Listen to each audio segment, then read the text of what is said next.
like it. There's Yep, not it's recording. So I guess we can go ahead and start, and we'll just wait. And then you can send it to Facebook. All right, welcome everybody to tonight's podcast. We're looking forward to hearing from Tom. Tom's been on before as a guest, not as a guest, but more as a voyeur, watching other podcasters in the hot seat. Audience, yes. Yeah. So he's been in the audience, and but we're welcoming him to the hot seat tonight, so we can get to know him a little bit more, and I think we'll have a good time tonight. Tom, what do you think? Always. That's the Always, point, right? Absolutely. Always, huh? Well, I think what we should do is like start off with a little bit, tell us about yourself. Tell us where you're from. Tell us, just a little bit about yourself. What do you do for a living? Stuff like that. Sure. Yeah. So, so right now I live in Bothell area, Washington. I work at Boeing. I've been at Boeing for 16 years. So, but to go back into history, let's go there. I grew up in San Jose, California, so the Silicon Valley area. When I graduated high school, I went to Chicago or outside of Chicago for college. Went there for a year. Then I went to my mission. I spent, the 2 months in the MTC, 2 months in Boston, and then the rest of the time in Brazil, doing my mission in kind of a central area of Brazil, a farm country area. Came back from a mission, finished off college with a engineering work study program. So it was a 5-year program. I only did 4 years of classes because I had, a couple of a year and a half of work mixed in with that. Graduated from there, got married, worked for a couple of years in the Chicago area for a software engineering company. And then in 2005, my ex got a job offer recruited from Microsoft. So that moved us to the Seattle area, and then I found a job at Boeing and have been here ever since. I do have a 17-year-old son. Is the only biological son of my ex and I. He lives with me about 70% of the time. It's supposed to be 50-50 split, but he comes over here more often, so I don't complain. He's at that age now. He's at that age where it's good to be with dad. Yeah, well, it's been that way the whole time for the divorce. Even before the divorce, really, it's been that way. But let's see, what else I was trying to get at. My ex had 2 kids before we got married. So I do have 2 ex stepkids and a almost 4-year-old ex step granddaughter. I don't know how you want to do the math, the genealogy there, but yeah, so I have that. My marriage lasted for about 10 years, was separated for 3, and the divorce has been, after 3 years, finally finalized divorce, and it's been 5.5 years now that I've been divorced. So that's the short answer. About the same time I've been divorced. That's about the same time I've been divorced, about that 5 years, so about 5.5. So, well, good. So Boeing, huh? So what do you do for? That's correct. What do you do for Boeing? I mean, what specifically do you do? Right now I do test integration. That means I work with the engineers that are designing parts to put on airplanes, and they want to do flight testing for those parts. And then I work with them to make sure they have all their paperwork in order, all their requirements in order, and then communicate that to the test program, the test engineering program, and make sure they connect, work together and stuff. It's kind of like glorified babysitting in a certain sense. It pays the bills. Previous jobs at Boeing, I did some aerodynamic design work with the engine area. And that was probably the funnest part because I got to have parts that I could see. I designed on the computer, tested in the lab, flight tested on the airplane, and now they're flying on commercial airplanes. So it's kind of fun to see all that progression. But then, started moving around, did some other testing stuff with some experimental testing, even helped put a hydrogen fuel cell on the airplane to test that out. So some other interesting stuff, but all the fun went away. So now we're on the all the little boring stuff, but you know, it pays the bills. And working with the new 777 airplane that's being certified variant that won't be certified for another 2 years now. But that's kind of the thing at Boeing. People think of products and product stuff, and they're like, oh yeah, we get this stuff. It's such a long project. It's going to take 6 months. And I'm like, man, at Boeing, I have my one project took 7 years from start to finish. So it's Wow. I mean, time scales yeah, at Boeing that's are the so case. different. Wow, if that's the case, you can almost do like 4 projects and that'd be it your whole career at that rate. Just about, yeah. Just about. Wow. So Everett's back. Welcome back, Everett. Yes, my apologies. So I'm not exactly sure what happened with my laptop, but it decided it was time to reboot itself, which was really fun. I am on the road for work at the moment. So you get me from the hotel tonight, Tom. So yes. And also my apologies to everybody in the audience. Facebook apparently has decided to once again flag me and ban me for 30 days from posting anything live. Apparently they don't like me too much. So I haven't posted anything. That's the funny thing. So they went back and found some meme that they had already complained about from last summer. And suddenly just the other day, I got something that said that I am not allowed to live stream to Facebook for 30 days. So Wow. if anybody's looking to live stream it on Facebook, I just tried and they won't let me. So I'm not sure. The weird thing is it was like a meme that everybody else was passing around about the riots. It was just kind of a joke. And so I forwarded it on. And from that, they put me in 30-day purgatory before last summer. But for whatever reason, they just decided once again, randomly this last time to put me in purgatory again. So fun stuff. So my apologies for anybody that's looking for this on Facebook. We'll have to figure out a workaround. Maybe we'll have Corey do it. He's probably like more benign than I am.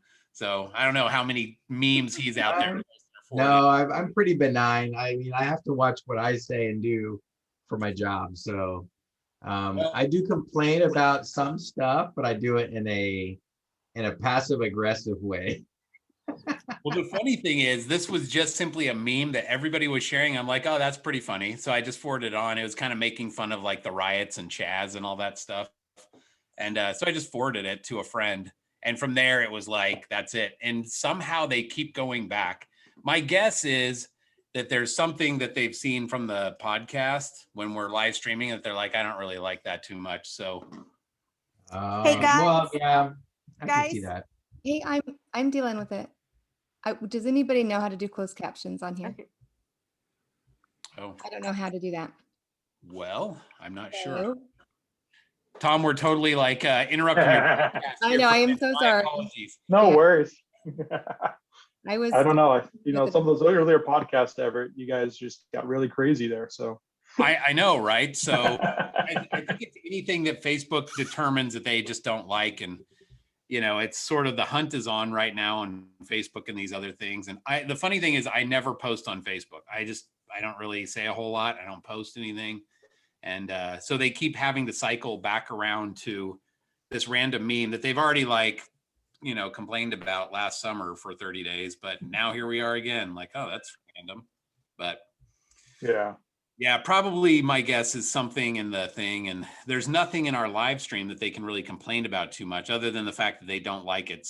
So they have to go back to some innocuous meme from 8 months ago. And it's not even on Facebook anymore, which is funny, but whatever. All right. So Tom, you got an interesting story. I'm listening. My apologies for sort of popping in and out. I'm on the road for work right now, but yeah. So are you up in Seattle working for Boeing? Is that what I heard? Or yeah, I live out a little outside of Seattle, but yeah, I've been here for 16 years.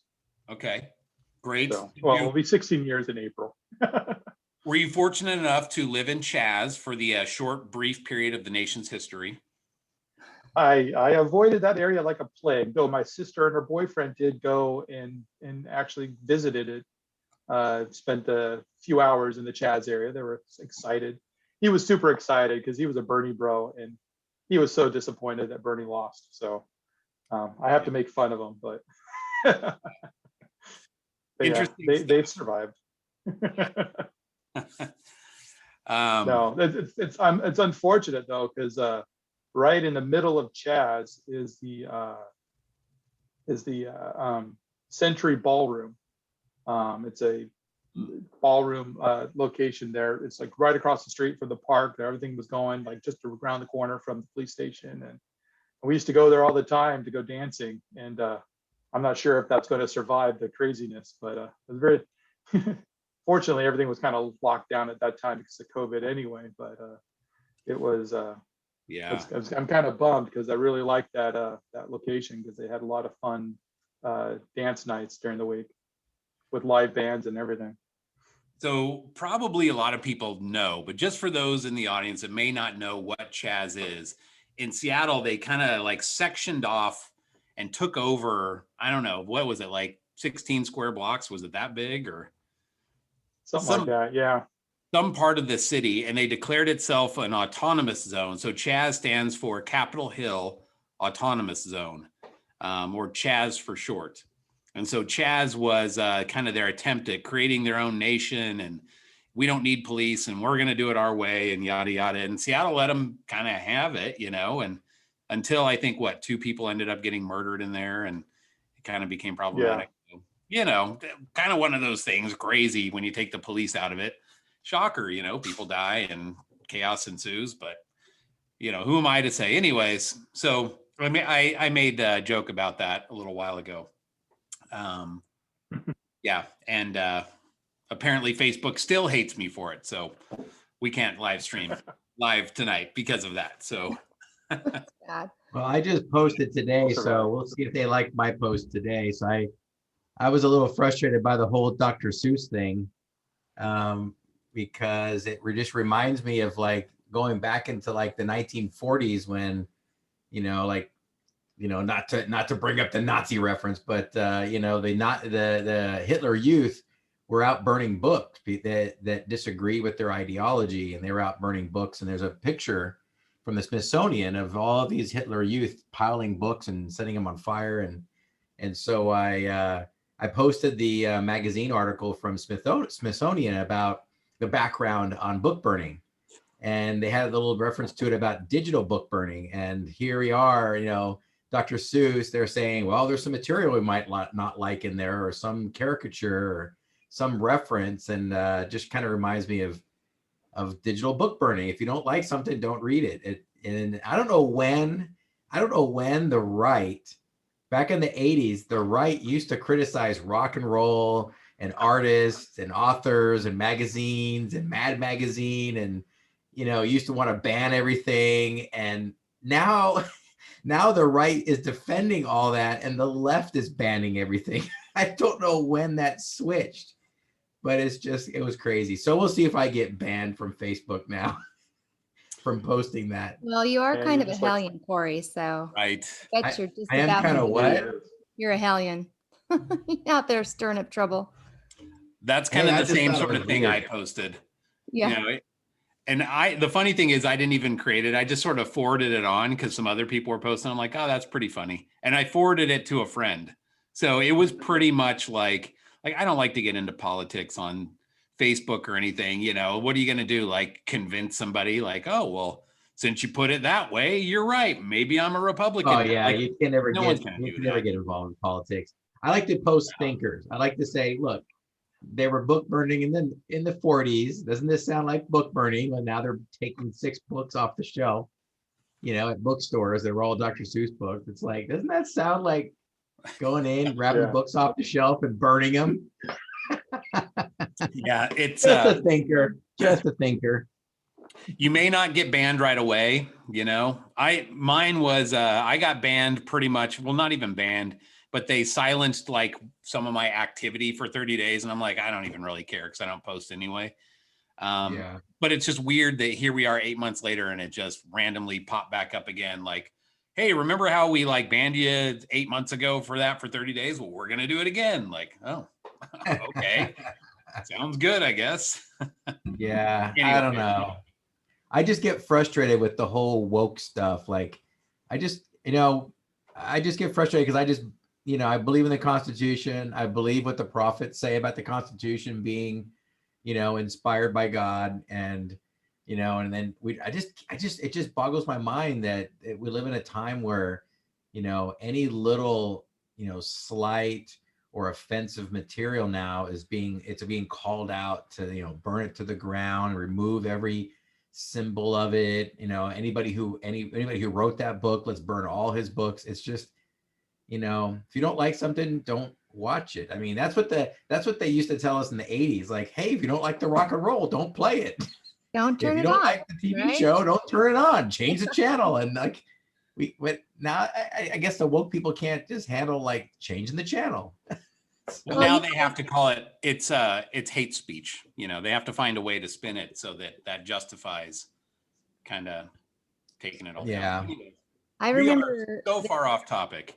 I just remember, I know we're going to get back on topic, but I just want to say one thing. So I remember back, there was a section of like conferences in a row where they kept talking about don't be easily offended, things like that. And it was like this focus for several in a row. And I kept thinking that is just such a random topic to be like focused on, but look where we're at now.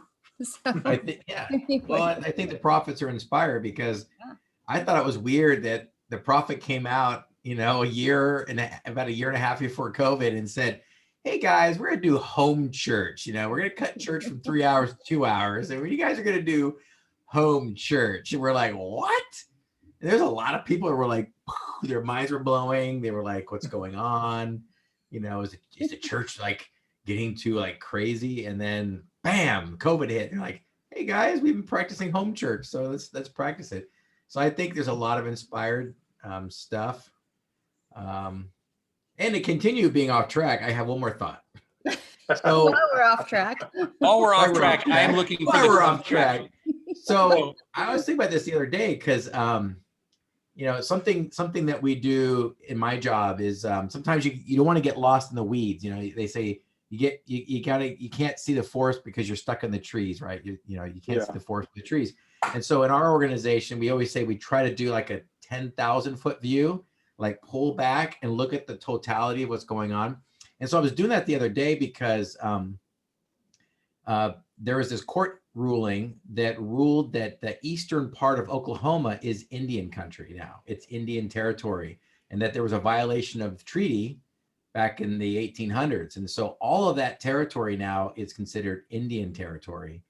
And so our organizations, there's a big push to get more agents out there because once it's Indian territory or federal territory, we have to investigate that. But what I found very fascinating, kind of pulling back and looking in that from a gospel perspective, is in the Doctrine and Covenants, it says that the descendants of Jared will restore Zion, the New Jerusalem, in Independence, Missouri. Independence, Missouri is right on the border of all of that territory that just got returned to the descendants of Jacob. Wow. American Indians. And so I was like, ooh, there's a little hidden something that's happening and we're not even catching it. We're not even realizing like what's happening in the last days. And there's already a big preparation going on there right next to Independence, Missouri. So I don't know, just something I was thinking about the other day and I thought was interesting. Enlightening us all. Now we all know though. So now we're like, pass the knowledge. Yeah. But that's just Corey's opinion. Corey's opinion. This is not gospel doctrine. It's only my opinion. Okay. Off my soapbox. Okay. While we were going off that tangent, I looked up how to turn on the closed captions, and I enabled the setting, but I'm not sure.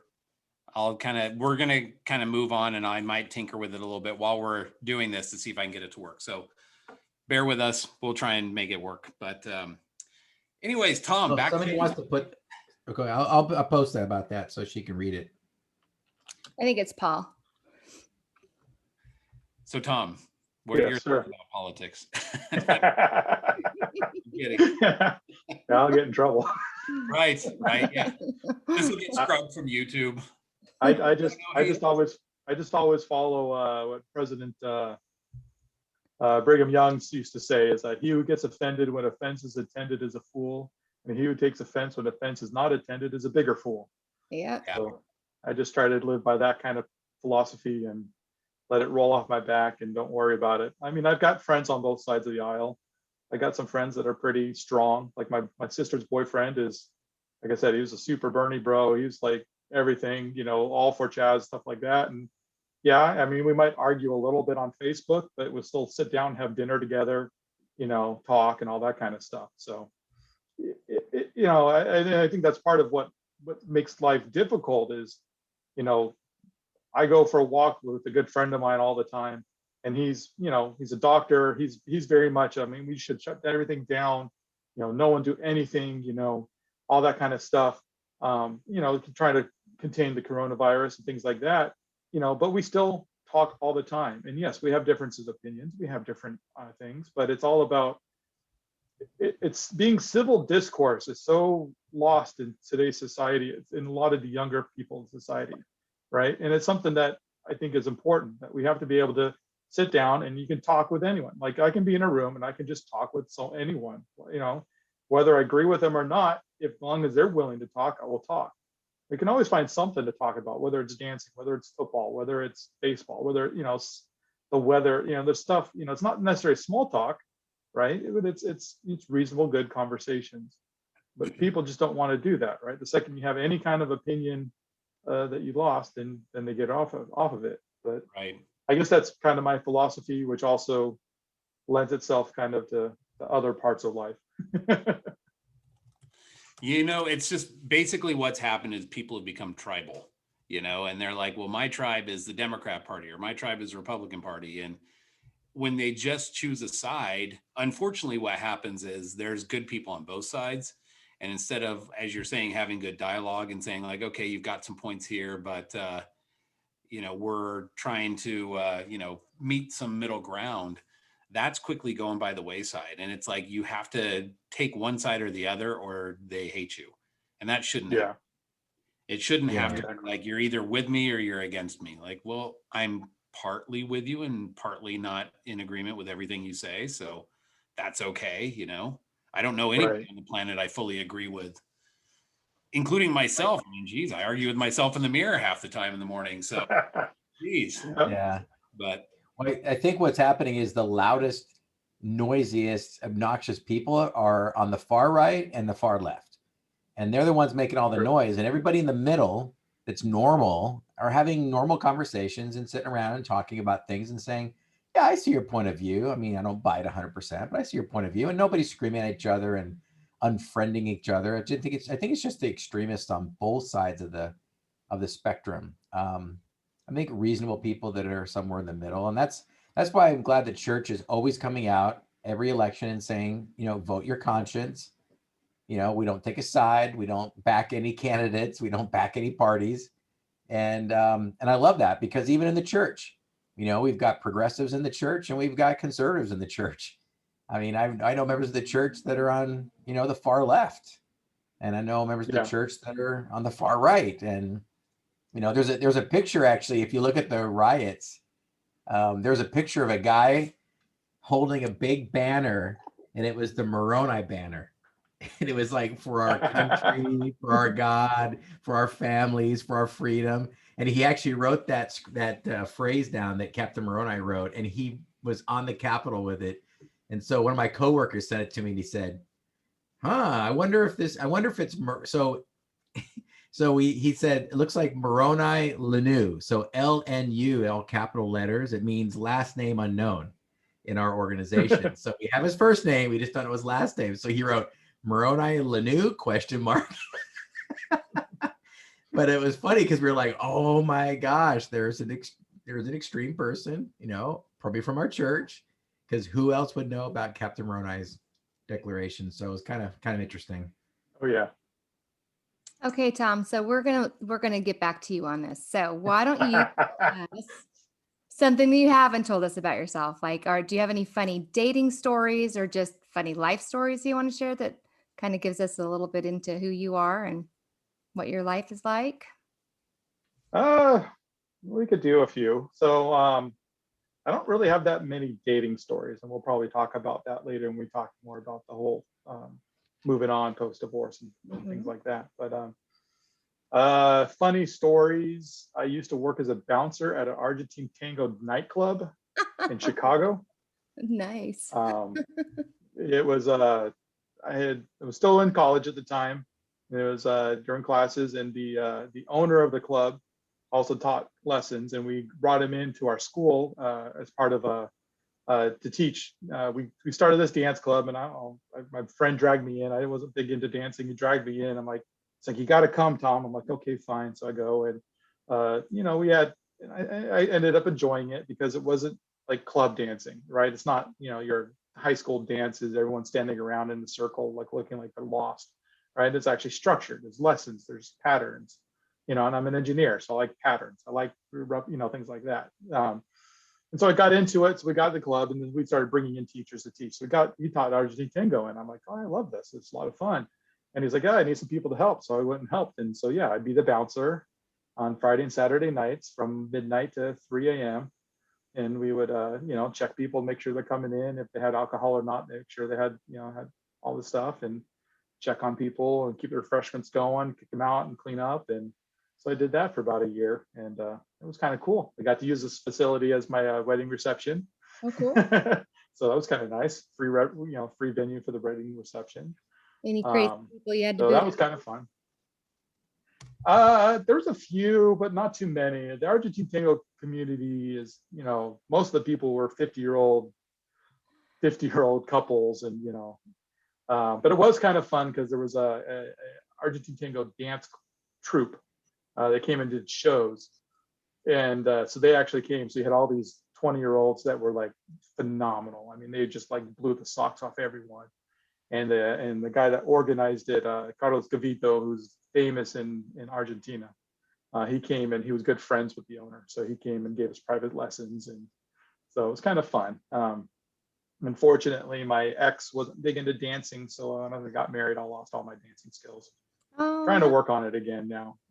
But it's been a while. that is But sad. I think the other, yeah, it was kind of should have been a red flag kind of a thing, but oh well.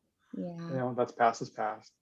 I think that other funny story, on my mission, I was in Brazil. I was near my last area, and I'm in the small little farm country, and we had our zone conference. We had to take a bus to another city, do a our district conference, and come back. We get off the bus, and it was the main terminal in the middle of town. There's a giant boulevard, a big island in the middle.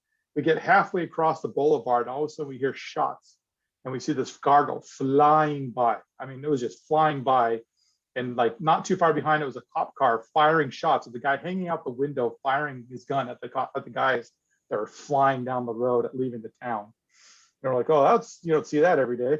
And so then we kept walking, my companion and I, and then we hear more shots. And there's this guy running, firing at the police. And he tried to break into a building. It was locked, so he got tackled. And in Brazil, you don't there's no such thing as police brutality in Brazil, at least especially back in the late 90s when I was there. And they arrested them, stuck him in the back of the police car, and a police officer went in the back of the car and started pummeling him in the back of the police car. Oh my gosh.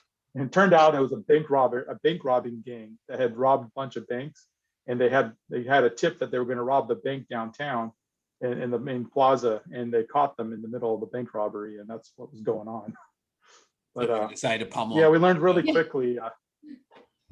Yeah, you don't shoot at the police in Brazil unless you want to get, you either get away or you're in trouble. You get pounded. But yeah, they actually they mission office confiscated our visas, our passports, and kept our passports locked in a safe because they were very valuable in the black market. So they didn't want us to get robbed or anything. So they got us Brazilian IDs that we would carry around, because every now and then when you're on the buses between cities, the police would stop the bus and just search everyone.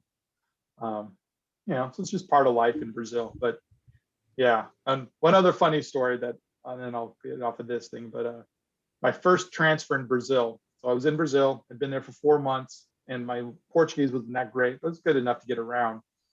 And I get my first transfer call. It's like, oh, Tom, you're going to go to this new city. I'm like, okay, so how does this work? In Boston, we all got together in the main spot, met your partner, and went off. They're like, oh, hop on the bus and go. So I spent, 6 hours by myself on a bus going from one city to another, transferred buses to another city. And it's like, oh, that's how you do it in Brazil. You just hop on the bus and go. But it's good because this one area in Brazil near Manaus, their transfers could take 3 days on a barge by yourself to get from one area to another. So yeah, that's kind of the fun stuff. Yeah. Now wait a minute. Like, is this going out to an island or something? Like, why would you go 3 days on a barge? Or are you just like floating down the Amazon? Like, all right, well, yeah, you're on the Amazon River. Yeah, you're on the Amazon River, and that's just how far apart the cities are. Wow. They don't just put you on a plane like, So hey, you're gonna fly over to X, Y, and Z area, and most of those places don't have airports. They're too small. yeah, unless you're a drug runner, then you got an airport. So. There's always an airport in the jungle somewhere. Oh yeah, that's true. At least an airstrip. Very true. But yeah, so those are my silly stories. I guess we made Celeste go mad because she turned her camera off. No, I'm sorry. I didn't know you knew that. You could see. No, I'm definitely not mad. No, so those are the kind of the fun stories about me, and it tells a little about me. But yeah, I used to teach salsa dancing for a year and a half at college. Ooh. And I was actually choreographing my own dance routine for a show. And then X happened. So I had to cancel my choreography, have someone else take over another part that I was going to do. It was just kind of a weird time. I know a lot of ladies like it when guys can dance. So you should probably make sure that's out on all of your profiles. And I don't know if you use a lot, do you use Mutual and all those type of things, or? I don't use any of the dating apps. I tried LDS Planet 5 years ago, shortly after my divorce, and got catfished. And I don't know, just didn't like it. So I have not been on the apps since, or any of the dating apps since. So we got a group here. We're trying to get dancing, practice a little more. I just started hosting dance things at my own house. We just get a group of people once a month, and about 8 or 9 of us, and some guys, girls, and we just start practicing. Trying to get it up again. Like I said, we went to the ballroom a couple of times and do some salsa and bachata and merengue. Those are the ones I like the most. Argentine tango, I'd love to get back into that, but you have to have the right partner for that one. That one's kind of hard to do with a stranger. Yeah, the ladies do like dancing. The ladies do like guys who can dance. They do. Get out there. So where's Jennifer? So my ex was Venezuelan, and she really loved to dance, and so I had to learn to dance. So I had to learn all those same dances: the merengue, salsa, the bachata, not so much, but they don't dance that too much in Venezuela. But definitely like all the Caribbean kind of Latin dances. That was like her thing, and so I had to do my best to learn and try to keep up. And but it's funny because I heard a woman one time say that you can always tell if a guy is good in bed by the way he dances. So it's another way to kind of find out if a guy, if you're dating a guy and it's getting close, go back to a couple of podcasts ago. We talk about the sex talks with people you're interested in marrying, but maybe go dancing and find out that way. Yeah, I don't know, but like I said, that's my ex didn't like dancing, so she danced for a little bit. We took some lessons, and then we got married and never danced since. Oh, well, make sure I'm assuming you do the Facebook groups, right? I'm in the make sure you're just posting about it on there. I'm telling you, it's like a chick magnet. We'll see. Washington, the pickings are a little slim here, Seattle area. Unless you're I'm not far from you. I'm down south in Portland, so I know exactly how it feels. Yeah, I'm having to steal from the Texas area. I mean, it just kind of stinks, I don't think Everett, I have someone that you should be interested in. She loves to dance, and she's not too far from you. Oh, does she live in Dallas by any chance? No, she's in the Washington area, so or the Pacific Northwest, so you don't have to go as far. Oh, okay. Celeste is laughing because we're sort of in a relationship right now. So Oh, you're funny. yeah, but thanks, Kristina. I do appreciate it That though. is very nice. Yes. But Tom is available. So Tom is in Washington. And she's So you can go down there. Might happen. Put that information in the chat. yeah. Definitely. That's interesting. So Tom, I'm sorry, I kind of had a little bit of computer problem at the beginning. So No worries. first part of what you were saying got cut off for me. You may have already answered this, but how long were you married, kids, all that good stuff? Maybe give me a recap. You probably have already said it, but I'll give you the quick recap. So I have one 17-year-old son from my marriage. Okay. My ex did have 2 kids before we got married. One was 8, one was 4 when we got married. So yeah, I have a mid-20s stepson, ex-stepson, ex-stepdaughter. And the daughter is older, and she has a 3.5, 4-year-old daughter as well. So I technically am a grandpa already. Oh. oh wow. But yeah, my ex, it was kind of like a compromise to even have a child after we got married. But she didn't want any more after that. So I only had the one. So my son and I get along very well, and it's kind of funny. It's always, I always laugh at all the parents, like all the single moms complaining, oh, my husband never did this, never did that. I think I did 90% of the diaper changes, 90% of getting up in the middle of the night, all that kind of stuff. My ex is like, I already did my 2, you can have him. So, but it turned out well because we have a really good relationship, the 2 of us. And I hear all these people complaining about their teenage sons, and my son has never had any of those problems. I think I am spoiled rotten with how good he has been. Now, don't jinx yourself, because I hear that some people have great kids that are teenagers and they go, man, my kids were just the best. And then they hit their 20s and they're like, oh, wait, something happened. Like it was just a delayed reaction or something. So yeah, like that could happen too. His older sister she wasn't the greatest kid in high school, but she was pretty good. But yeah, she graduated and things went downhill super fast for her. That's when the party she's finally getting her life cleaned up a little bit, but yeah. But I guess he's also got those bad examples. So he's got his, he's kind of learning with from other people's mistakes, and hopefully that he keeps that going. Yeah. So how long were you married then? So we were married for 10 years, from April of 2000. We were together married for 10 years, from April of 2002 till 2012. But then we separated in 2012, and the divorce was not legalized until August of 2015. It took 3 years. And there really was no fighting or anything like that. It was purely just slowness to do the paperwork. I mean, the first year and a half, I was trying to do it on my own.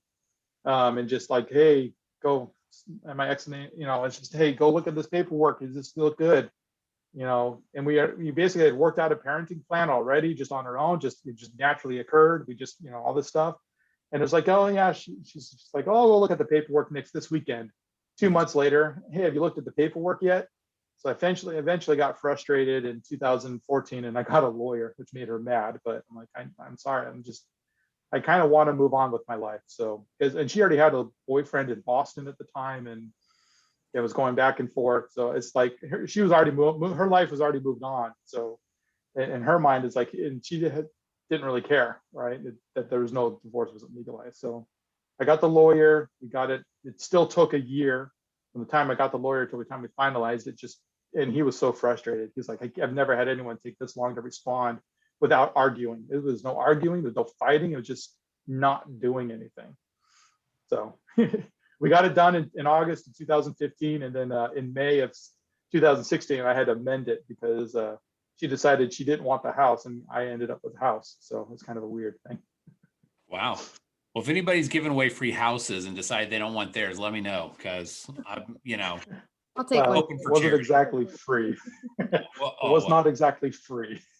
turns it over to you. That's kind of a rare thing. So was it basically, it sounds like she just was kind of, it was not necessarily fighting, but you guys just kind of didn't really, it was sort of like, I just don't want to deal with this, at least from her, in large part dragging her feet sort of thing.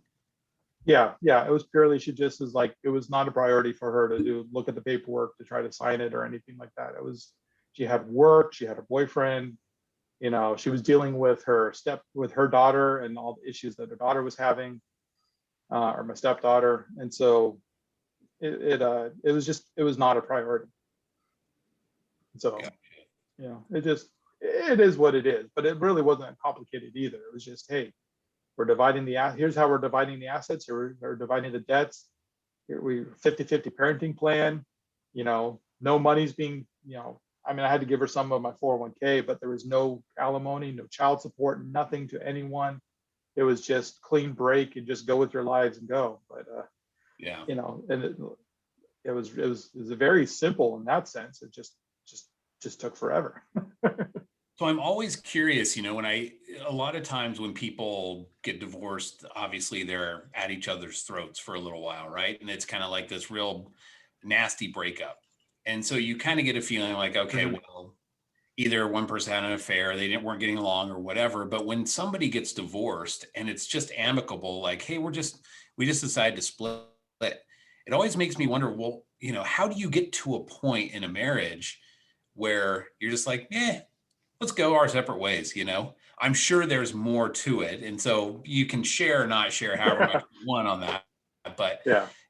I wish I had a more amicable split with my ex, but, it's just not that way, unfortunately. So did you guys just kind of get to a spot where you're like, we just grew apart, or it just wasn't working, or? Yeah, I mean, there's some of all of that, right? I mean, there was definitely some arguing about stuff, nothing like breakdown fights and stuff. I mean, when the stepdaughter moved out when she was 18, so it was just the stepson who was, and my son, right? The stepson was in high school, and he was getting really just didn't want to do work and everything. So there's kind of some tension with, like, I was always the kind of, homework first, then you can watch TV, right? Homework first, then you can go play. And my ex kept going like, yeah, he's tired. He's been at school all day. He can do whatever he wants. I'm like, but he's not getting his homework done. He was flunking out of classes. And so there's some tension there. And some other stuff. And there definitely was some growing apart. She probably was having an affair. I don't know for sure. There's a possibility that it happened because the guy she was dating was someone that she had worked with, and then he moved to another job, and she would see often on business trips when she went to Boston and other places. And there's other people too. So I don't know for sure, but it was just, you get to the point where you're living as roommates, not a couple, right? Roommates that share a bed, which is kind of odd, right? But you're not a couple. And that's kind of what happened. And it basically, we would go, we had our routines, right? I'd go home from work. I'd take my son to baseball, soccer, whatever sport he was doing. We'd eat dinner. I'd help him with his homework, and then go to bed and then wake up. And, she would just either do her whole thing, and we barely talk. We were, even though we're sleeping in the same bed, it was just there's no communication. We kind of do little things. We did some trips here and there, but it was kind of up and down. There's times when there was more communication, more stuff, and other times there's not. But it was definitely not it was not a very intimate relationship in any way, shape, or form, right? For after a while. And then my son got baptized in December. His birthday's in December, so he gets baptized. We had family in town to come visit, and the family all left, and it was like January 2nd, 3rd, or whatever. I still was on holiday from Boeing. I was just sitting downstairs watching TV. She walks down, And she's like, we need to separate. I'm like, okay. Are we going to talk about this? She's like, no, we just need to separate. I'm like, okay, do we need to do counseling? I don't know. But then it took from then to September till I actually moved out. I think I spent even after she said separate, I think we shared the bedroom for another month. And then from about mid-February to September, I slept on the couch. So it was kind of obvious to everyone what was going on in my family, or at least my son, the kids and stuff. And then in September, I was like, I'm going to get my own apartment. And she's like, okay. So she took the kids on a Labor Day weekend vacation, and I moved into an apartment. And that's and then I lived in an apartment for 3 years, and then moved to another apartment for a year. And then she's like, oh, I'm going to foreclose on the house unless you want it. I'm like, okay, fine. I'm taking the house because I'm not going to let you foreclose on it with my name on it.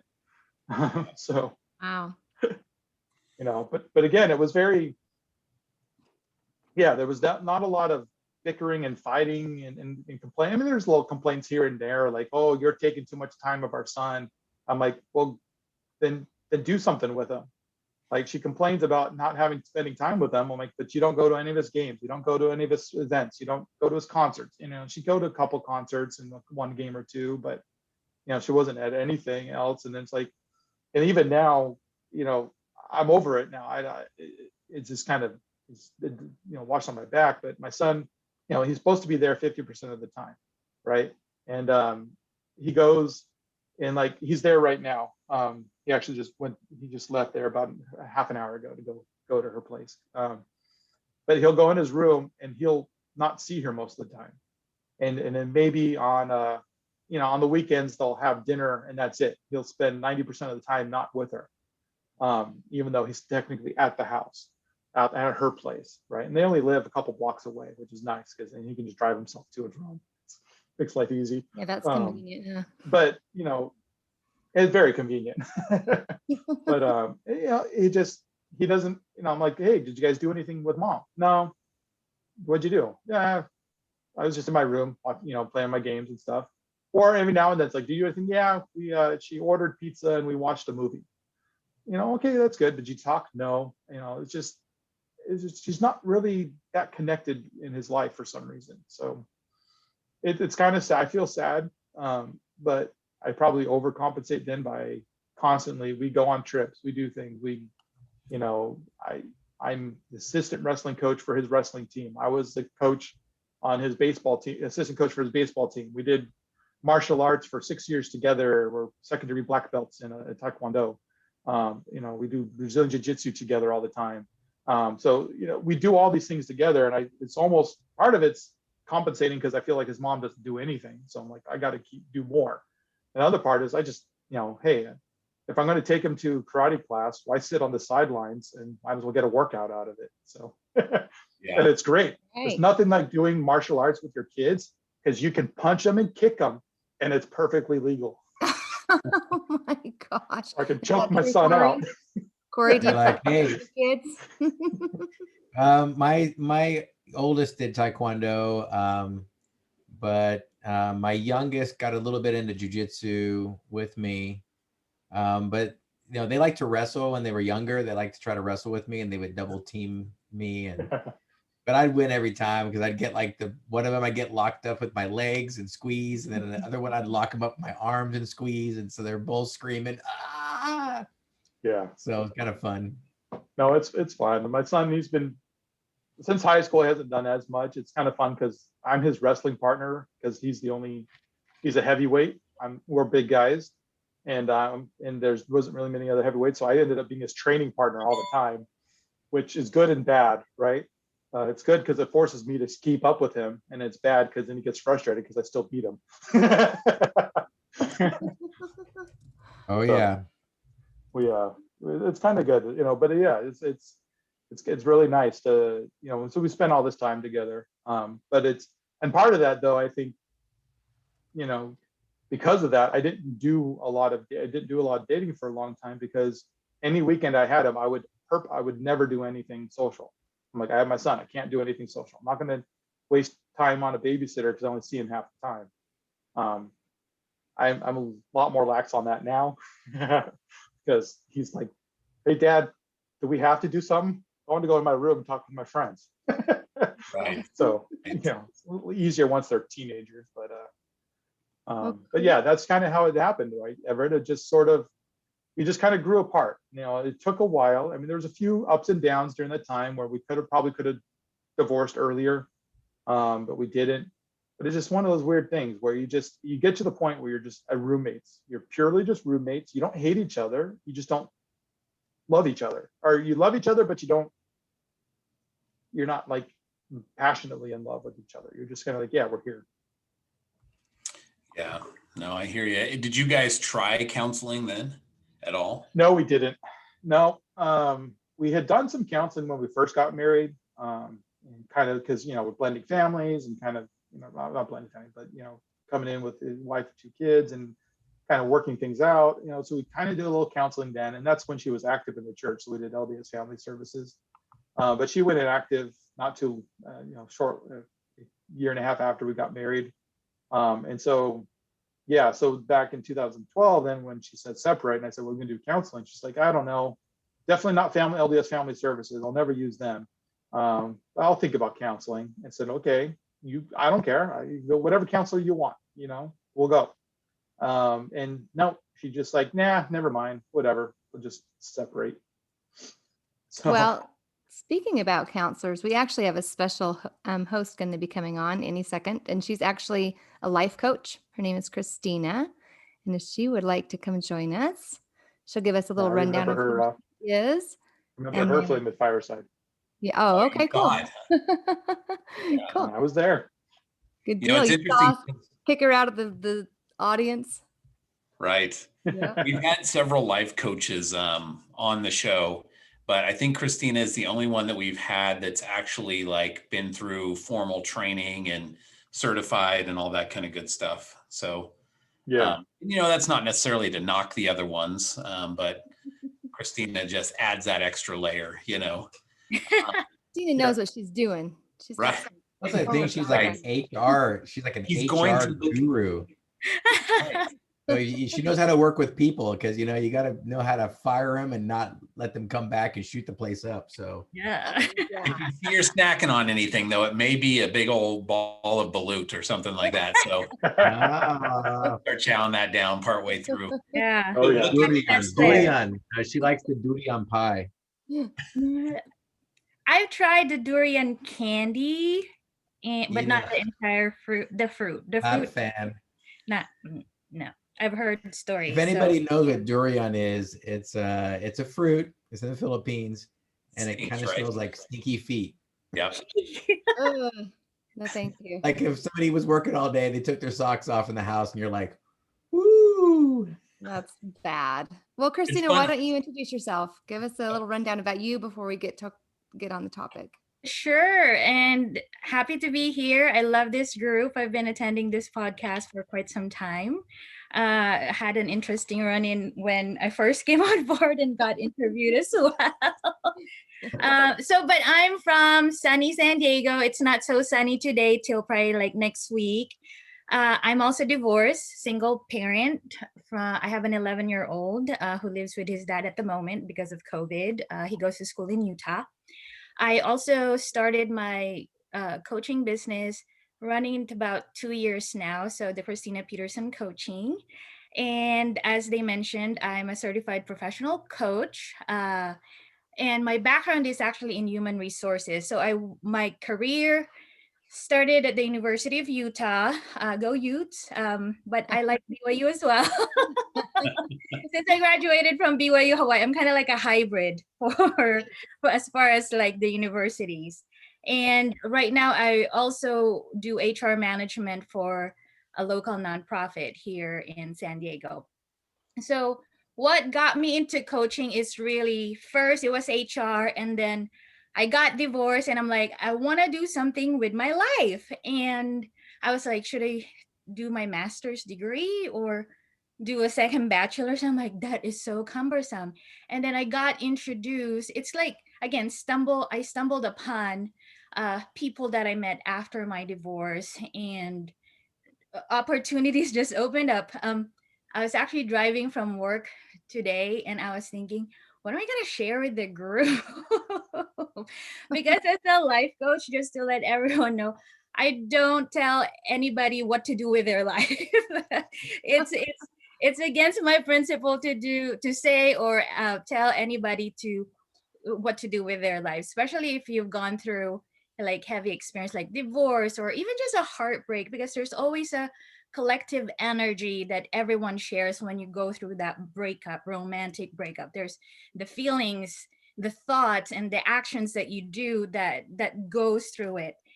And so when I got into coaching, it became my passion, that I didn't even know that I could start my own coaching business after because I was thinking, I grew up in the church.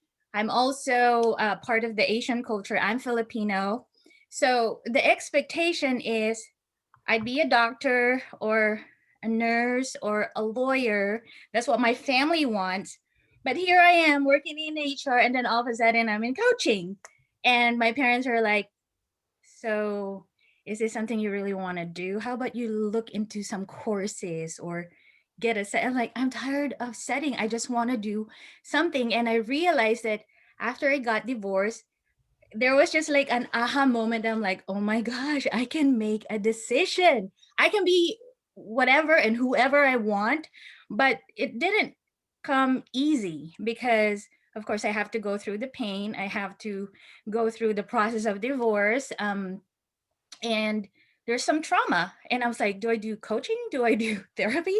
Why not do both? So whichever works best for you is really, as a coach, is my goal. It's always going to be my client's agenda. It's always going to be something that I can guide and help with as far as like moving on, getting unstuck, and living the life you want. So somebody told me while I was going through my divorce was there's life after divorce. And I'm like, I can't feel that right now.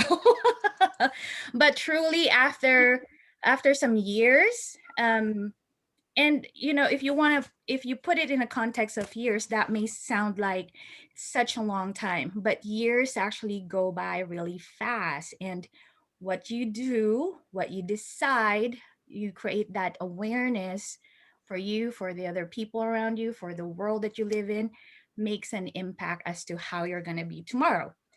Right now, now is now. Yesterday's done. I even forgot what I did yesterday.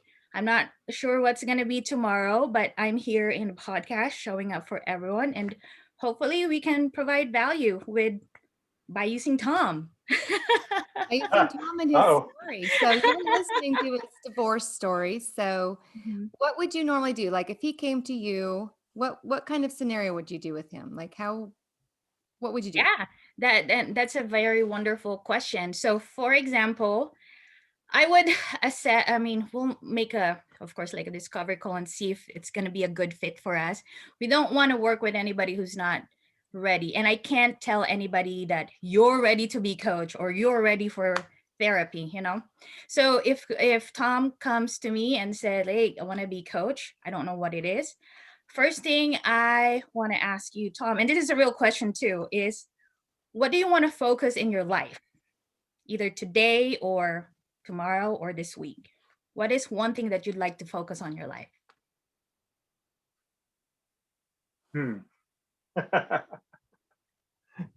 That's a good question.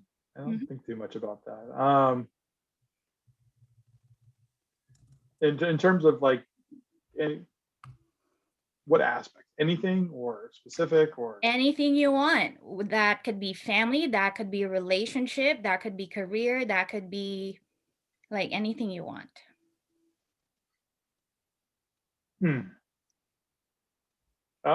Well, I could definitely say career. I'm kind of bored and feel stagnant in my career right now. So okay. I'd say, yeah.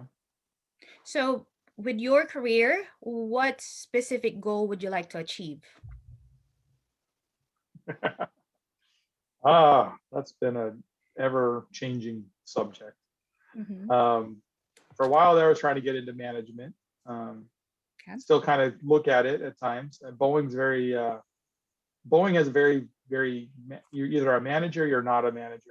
You're not in between. It's very, very cut and dry. There are different skill codes, different pay scales, different benefit packages and everything if you're a manager or not. Mhm. So I'm an engineer, not a manager. So there's that. And then, but sometimes I've been kind of switching to just more program and project management, Okay. kind of focusing on that. Just so you're kind of a manager, but not. You still get to work on different items and things to make life interesting. You're not just bogged down and trying to do the same thing every single day. Hmm. There's a lot right there. So I heard management. There's also a part of you that I'm not a manager, but I'm an engineer, because those are two. If I'm putting my HR hat right now, a lot of people think they can manage until they're put in that position, and then they can't. And there are a Yeah. lot of so if you were to focus between being an engineer and being in management, which one weighs as heavier or So more fulfilling? well, I haven't done a lot of hardcore engineering for a number of years now. Okay. I did get my MBA a few years ago. Okay. So I do have an MBA, and that's kind of where I've been focusing more on recently. The past few years, it's been a lot more project management. Mhm. I'm not directly managing people per se, other than making sure they get their, I have people that, hey, I need you to get this job done. I can't force you to do it, but can you please get it done, and talk to them that way. So it's kind of like, indirect management in that sense. Okay. And how would you assess your success with that specific goal? Like if you were to envision it, what does it look? It's kind of mixed. Okay. It's mixed.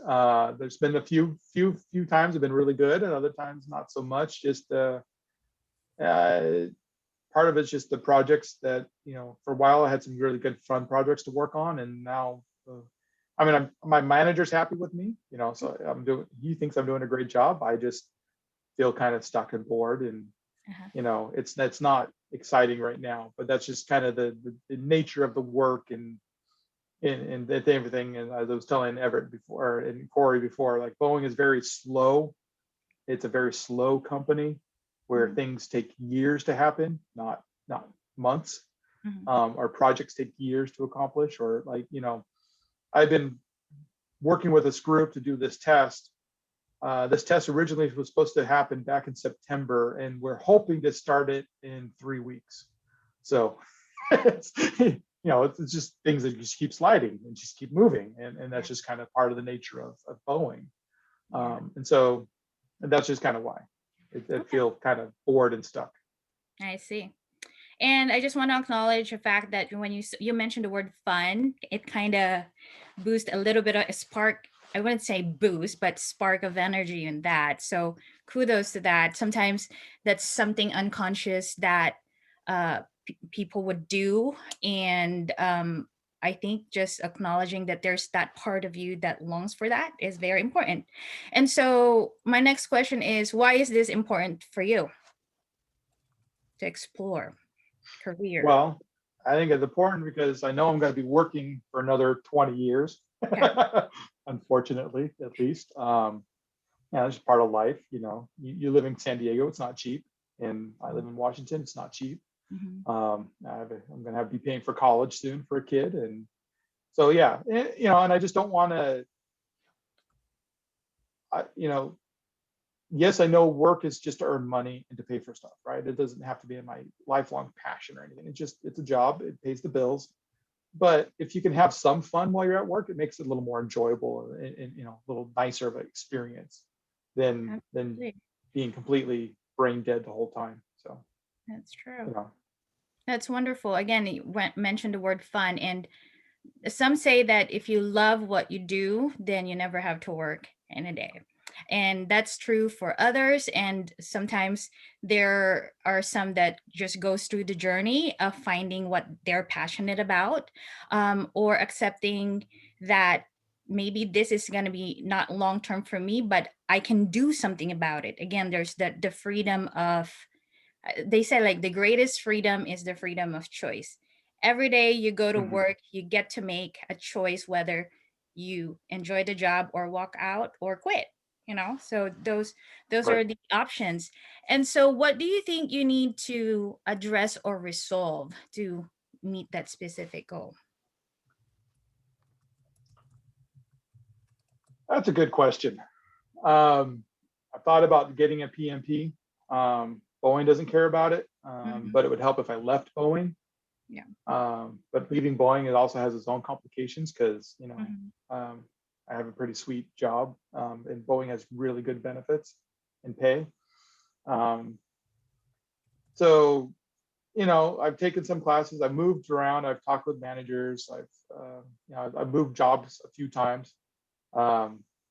Right now, it's complicated, right? Because Boeing laid off a huge number of people, and they're talking about doing another giant round of layoffs, which then makes it hard to find other jobs because all those people are finding jobs that were laid off. So, it's part of it is just finding is what I've done in the past, right? It's fine. I talk with my manager, talk with some other managers I know, or other people, and just say, hey, what opportunities do you have in your organization for this kind of work? Mhm. And just talk with them and see if I can't move around a bit. But Tom, the PMP is always something to get. Yeah. Well, wonderful. Tom, So quick question, Tom. Well, I have a quick question. So Yeah. what do you want to get out of a relationship? Like, what would be your relationship goals? What would you want coaching for a relationship? Because you know what, you could work your career until you're dead, but then you don't want to do that alone. So yeah. Yeah, so you're getting a harder question now. And Kristina, you definitely will, you probably understand this, right? I definitely am looking to get married again. I've sort of been bad about, like I said, was bad about dating for quite a while. I started and stopped a few times and just, got frustrated with it. But yeah, my dream goal, right? If dream scenario, right, was you get married and would actually have more kids. And obviously that throws a lot of people off. But yes, I would love to have more kids. I am the second oldest of 7 siblings. I love big families. I always wanted more kids. That was, like I said, some contention with my ex about that, right? Not having more kids. We talked about adopting a few times, fostering and stuff, but yeah, so dream scenario would be to find someone to get married and have 1 or 2 more kids. Okay. Do you have a specific time frame? Make it. Do you have a specific time frame as to when you see yourself in that relationship or marriage space? I don't know. I guess Does best ASAP case. sound good? Yeah. Best case scenario as soon as possible. Now, what is as soon as possible? That's the more complicated, right? There's always my brother met his wife in January, got engaged in March and married in April, Very May, Mormon. and they've now been married. Yeah, very Mormon. They've been married for what, 7 years now, and have a 3rd kid on the way, and he's finishing medical school in Lubbock, Texas there. So and my other brother was very similar to that. But then I've other people that they do that and they get divorced really quickly, and then the other people that date for a couple years and then get married. So I don't have a time frame in that sense. Obviously as quick as possible, but you have to find one. You got to find the right person. 2, you got to find someone that's willing. Then you got to decide how long is appropriate. And it's kind of funny. I was talking with someone the other day, and they were joking like, man, it would really be nice if Mormons learned how to live together. Because so many people complain about, I can't get married. How hard is it to marry someone you never lived together? And I came up with the Mormon way to do that. I don't know if that'll ever do it or not, but the Mormon way to do it is you find someone you really like, you get married like a chapel in Vegas kind of a thing with a super big prenup, right? You get the big prenup that defines everything, and now so you're living together, but you can still keep your temple recommend because but you got the prenup that defines everything of how things are going to go. So you get to, and then you have a certain point on where it's, hey, are we going to get sealed in the temple, or are we going to part our ways. Then you've got the prenup to account for all how the division of assets and everything like that. So you found the So that Vegas was my- loophole. Well, I don't No, think it's not the you have to BYU Vegas divide. loophole. I was trying to ask if that really happens. I know I've heard stories, but that's it. I'm not entirely sure if somebody has done it. At least I don't know somebody personally who's done it, you know? The BYU Vegas loophole. I've heard Yeah. I've heard rumors of people that say they knew people, kind of a thing. Yeah. Well, I Right, heard so- back in the day. This is like 25 years ago, maybe. That there were BYU students that were driving to Vegas for the weekend, getting married, getting their hippity dippity on, and then going and getting an annulment done on Monday and driving home. So Yeah. Absolutely.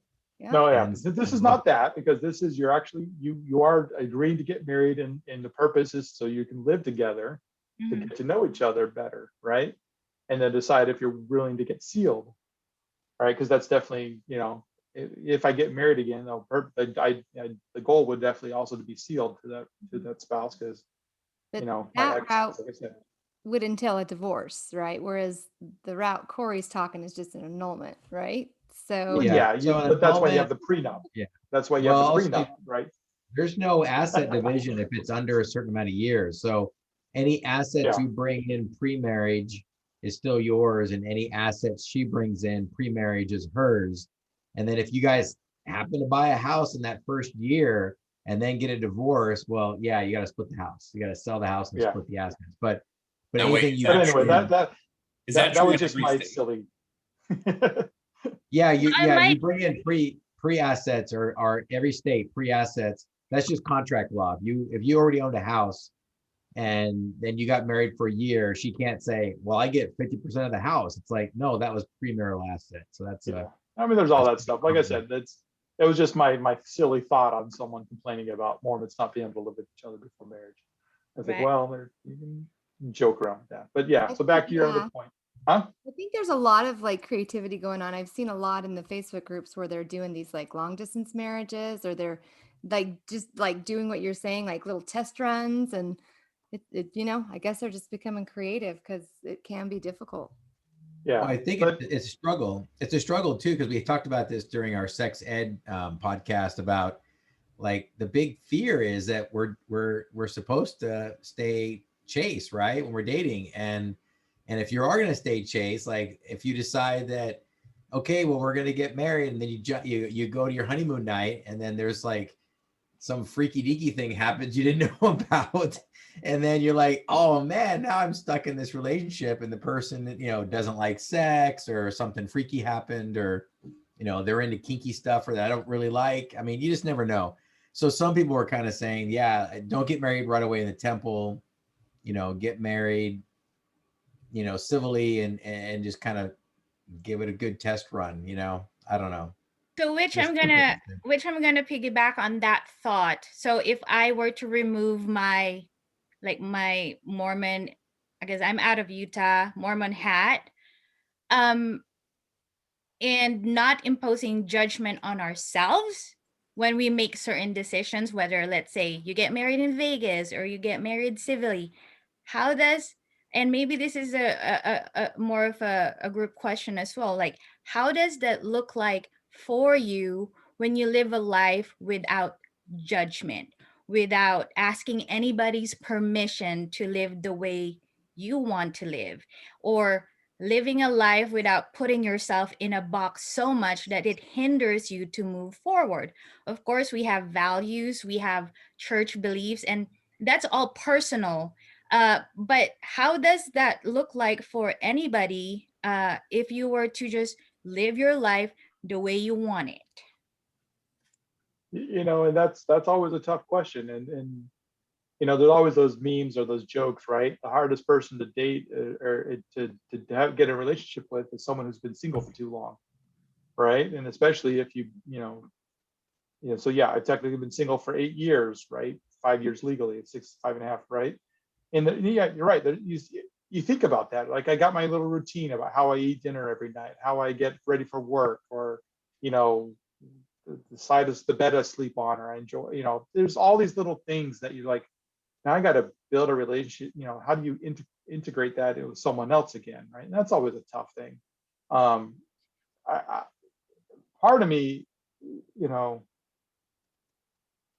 part of that is just compromise, communication and compromise. And you know, I have not been paying attention to the chat at all. So I think there's been a few questions that popped up. I haven't really paid Yeah, attention. Brad has but I one. saw something quickly about healing and, you know, how do you heal to get ready to work with someone else? And I think it's all part of it's all kind of combined together, right? Because you have to, you know, you're going to have your when you find someone, you know, you're going to finally find someone to actually date. And that's a different story. But the ideally, right, is through the course of dating and getting to know the person, you're going to come up with some of those routines. You know, you're not going to see everything, but there's, you know, you're going to learn some of it.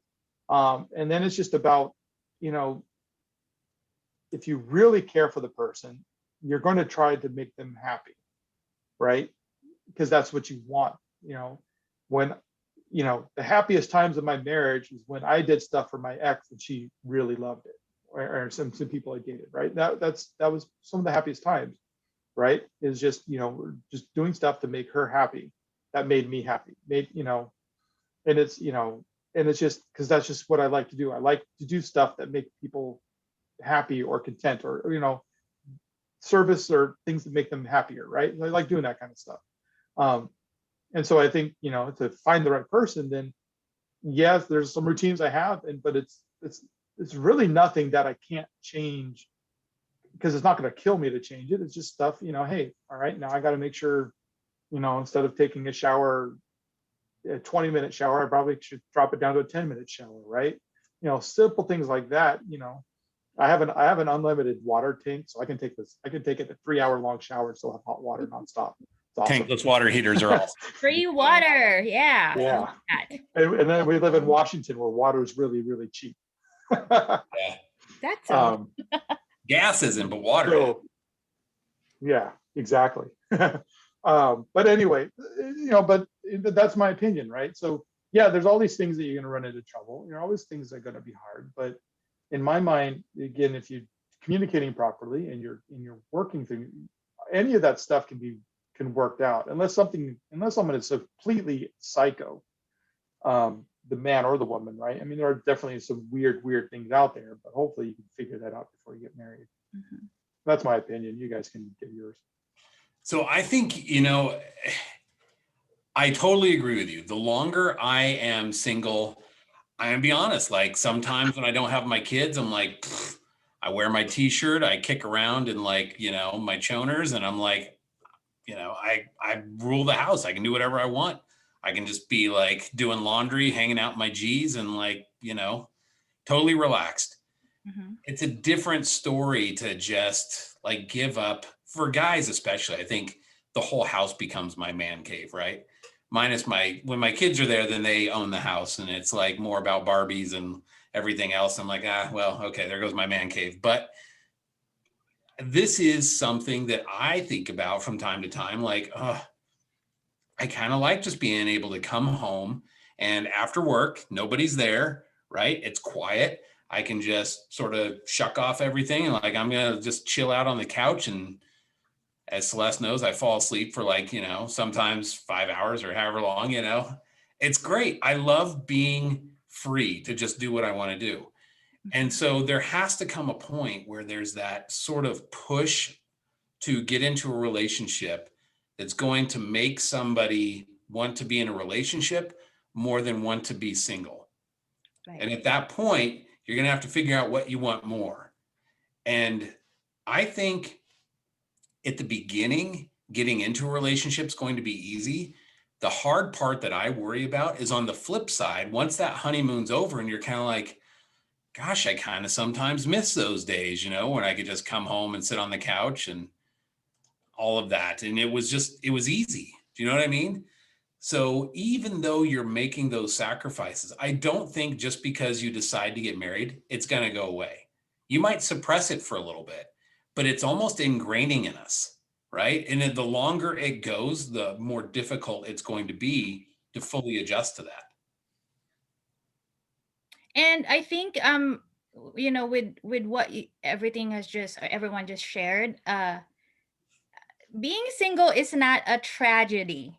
I think that's kind of where the mindset that we get stuck, especially in our culture of being LDS, is that the goal is always we need to be with our partner, with our spouses for all time and eternity. But reality is that didn't happen for us. That didn't happen for me. And so we go through this transition that in our minds that we're just broken, that we're just not enough, that being single is so again so tragic, when really there's just that transition phase that we all go through, that we can take it as an opportunity to better ourselves. Yes, it may take time. It may take 5 years, 8 years, and whatnot. But you can also find the joy of having your own routine and just being the person that you want to be until you're ready to welcome that relationship. Because when you're in a relationship, as you know, Everett was right, when the honeymoon phase is over, now what? Because sometimes that's the question I ask myself, when just thinking about being in a relationship. How am I going to be, what kind of person will I be when I'm in a relationship, the longer it lasts? And so it's good to go through the motion of our singlehood, but at the same time, there has to be some kind of work that you do. You put yourself out there and making those decisions and creating that awareness for yourself, putting less, no judgment whatsoever, if it's all possible, or less self-judgment, so you can try new things. I think I've been hearing on the singles Facebook group, how horrifying online dating is. And right now with COVID, that's actually a resource that someone can tap into. And again, if you feel like I'm going to be on this, like the Mutual app or Bumble or Tinder, if that's something that you think is not for you, great, fine. There's also other states are open. You can do meetup groups, or you can do Facebook groups and be with people. But I think the first step is you make that decision, create that awareness as far as what your values are when you put yourself out there. And that will help with your goal for not to be single. I mean, but be realistic with the expectations too, or maybe no expectations at all. You're just living your life and having fun along the way when you go out and date, whether that's virtual or in person.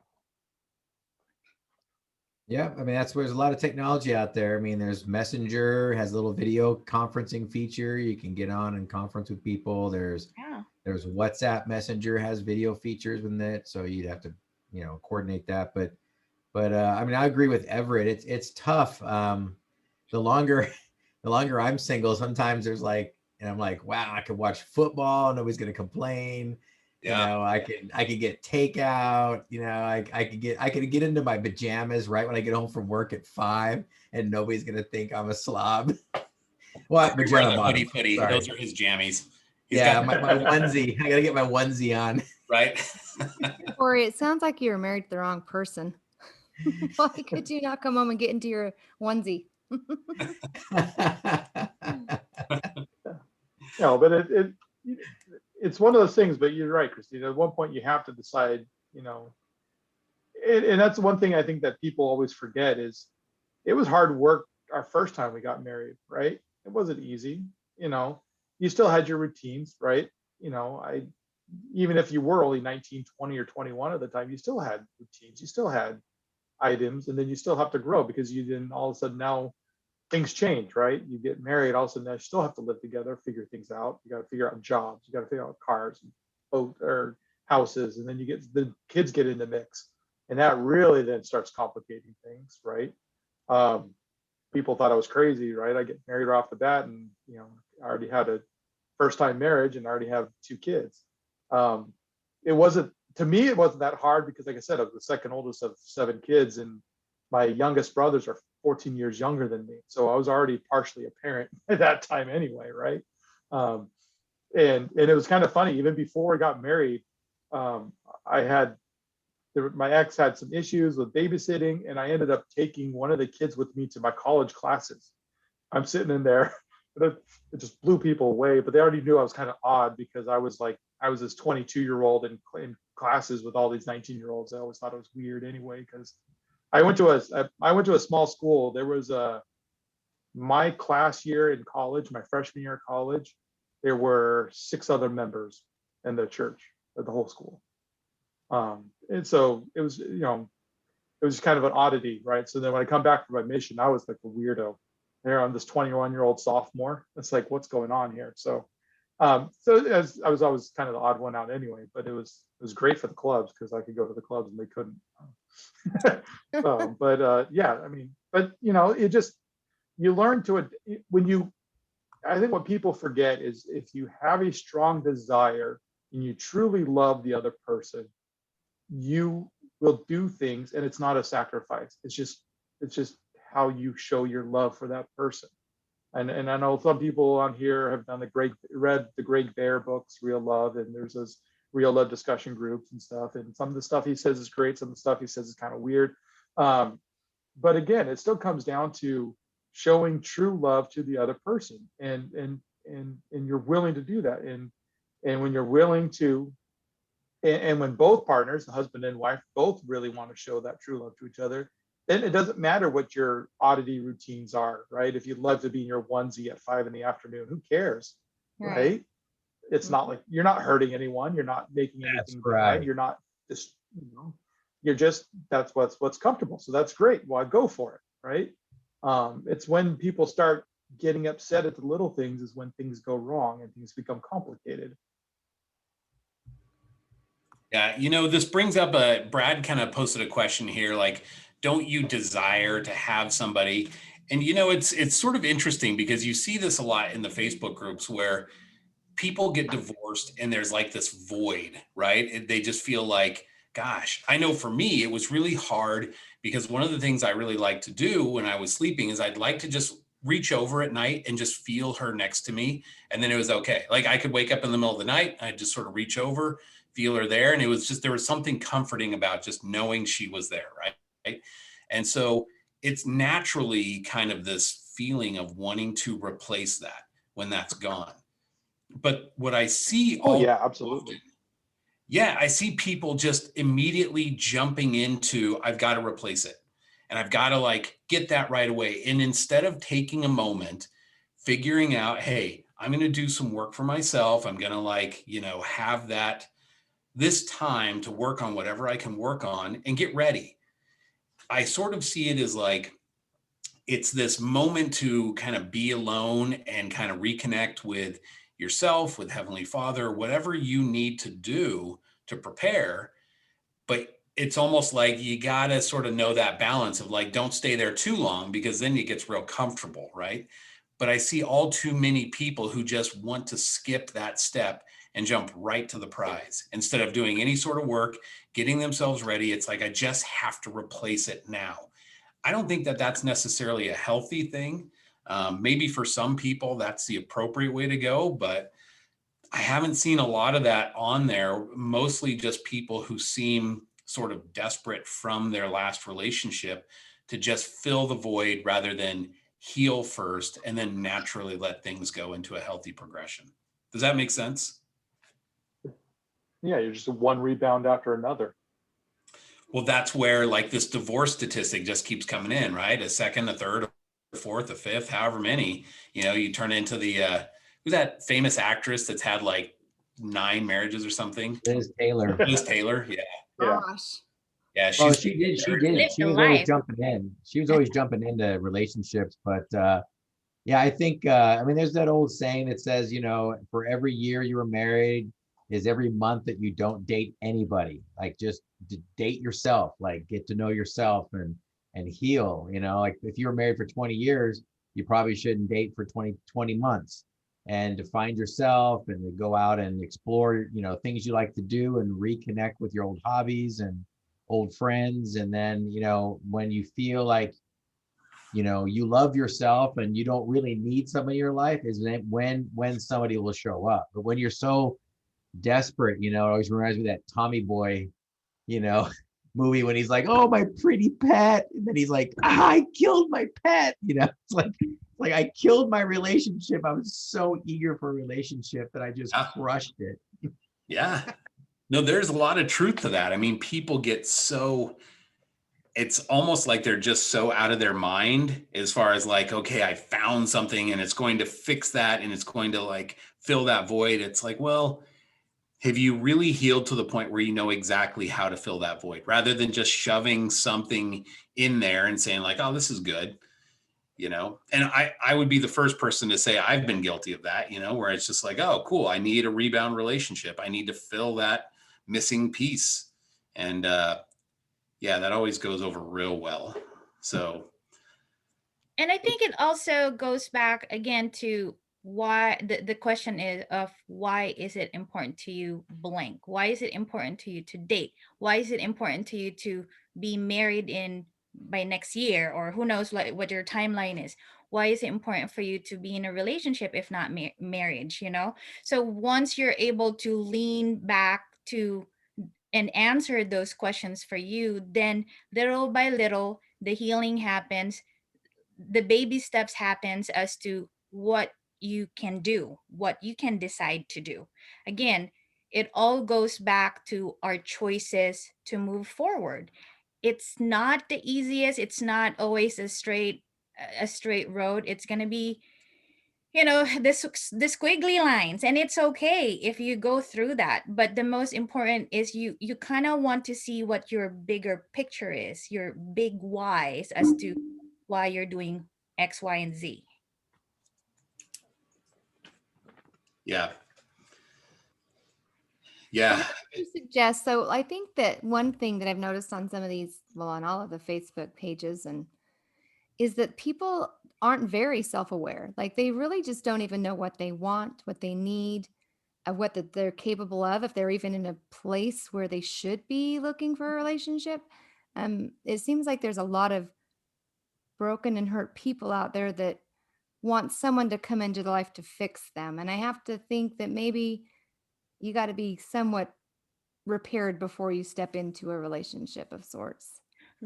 Right. And the word repair is going to be different for everyone.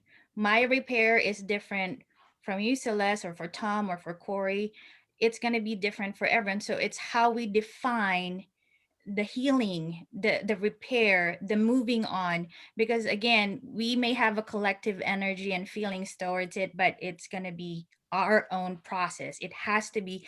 I can tell you you're wonderful every day, but if you don't feel you're wonderful, you can't say that I am wonderful, then what others are providing you won't have any effect. There's actually a tool that we use in my coaching practice to create such awareness. And I've shared this with the different Facebook group when I talked about self-awareness. And it's really, there's 7 ways on how one can show up in the world. And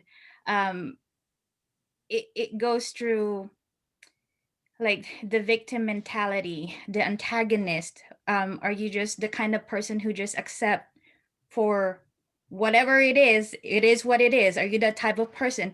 Are you the type of person who's a caregiver, who's more service oriented, that everything comes from the heart to a point that you're giving everything to that other person and none left for you?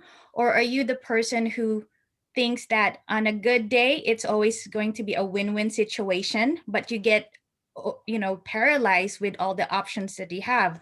Or is there are you mostly the type of person that regardless of what happens, you see the bigger picture? And then there are other people who's just like, what breakup? It doesn't affect me. Life is life. It's tapping into that higher energy, higher consciousness, as they say, when we show up for ourselves. And once you're able to determine determine the ways or the roles that you show up in the world, then you're able to better communicate, maybe better date. So for example, in the dating scene, if I were to tap into my victim mentality, I would say, I can't go on a date because I'm ugly. Nobody wants me. So there's just a lot of, negative energy that you put into that. Moving forward is not even, it's not even a thing for you to even think about. And then if there's the antagonist characteristic or role that you play, you'd say dating sucks. I hate it. So why even bother? So it's how you project, how you portray those roles.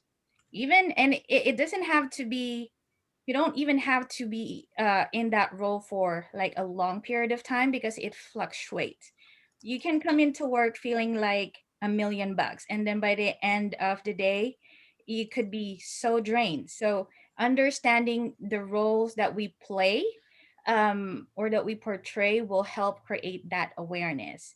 And when we experience this type of consciousness, the judgment, the self-judgment, most in particular, is somehow diminished, because then you allow compassion, you allow grace, you allow the kindness that, oh, it's okay that today I feel such a victim, but it's okay, maybe tomorrow I'll be mad at the world and push myself forward to like create that dating profile and move on. Or are you at the point where it's just, it is what it is, but you know what, I'm okay with this particular space? Or is it going to be, I love myself so much that I'm going to give myself the time to heal, the time to process, um, without even thinking of other people. So again, you're right about the consciousness, the awareness, because at the end of the day, we make those decisions for us.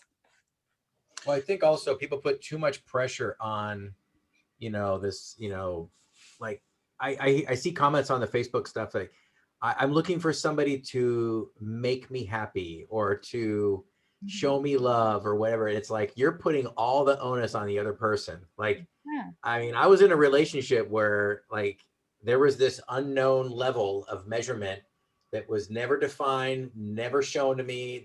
I never had a mark to meet. It was just always like, you don't show me enough love. You don't show me enough, you're not a good enough husband. You're not. And it was this constant like, well, where is this level? I mean, I do all I can. And so that really triggers a little PTSD in me when I see people online that say things like, I want a man that'll show me love or show me true love. I'm like, whoa. I mean, is it me squirting a squirt gun in the Grand Canyon trying to fill it up? Is that the measure of your love I'm trying to reach?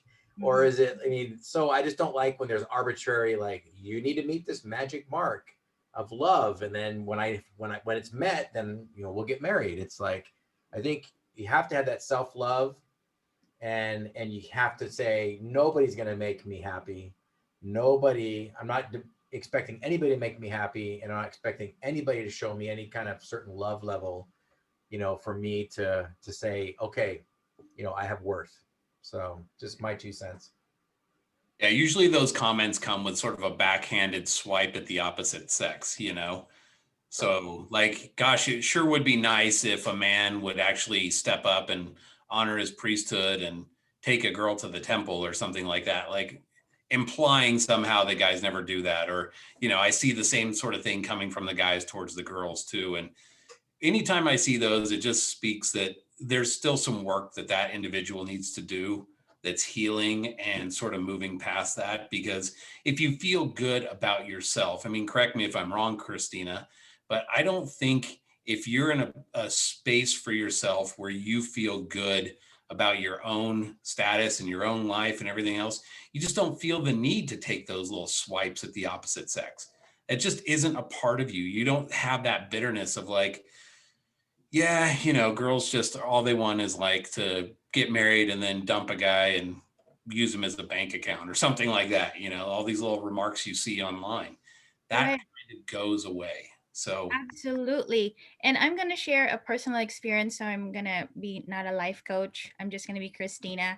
So after my divorce, I thought, ooh, I'm going to go on dating apps because I've never dated in a while. So what's out there? And I just want to check it out. So the first, I can still remember I was sitting in my living room and I created a dating profile. And I was like, oh my gosh, I'm really doing this. And it's scary. And since once I created a profile, I started swiping and I was like, oh my gosh, this is so beneath me. But that was then. And then eventually I'm like, okay, I get used to this.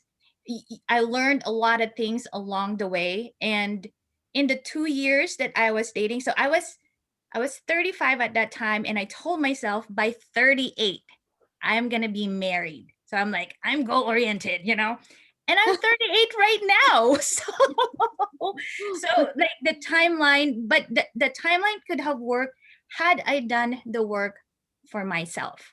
But what I did was dating apps uh, became a pastime, became an entertainment. And I would go out on dates.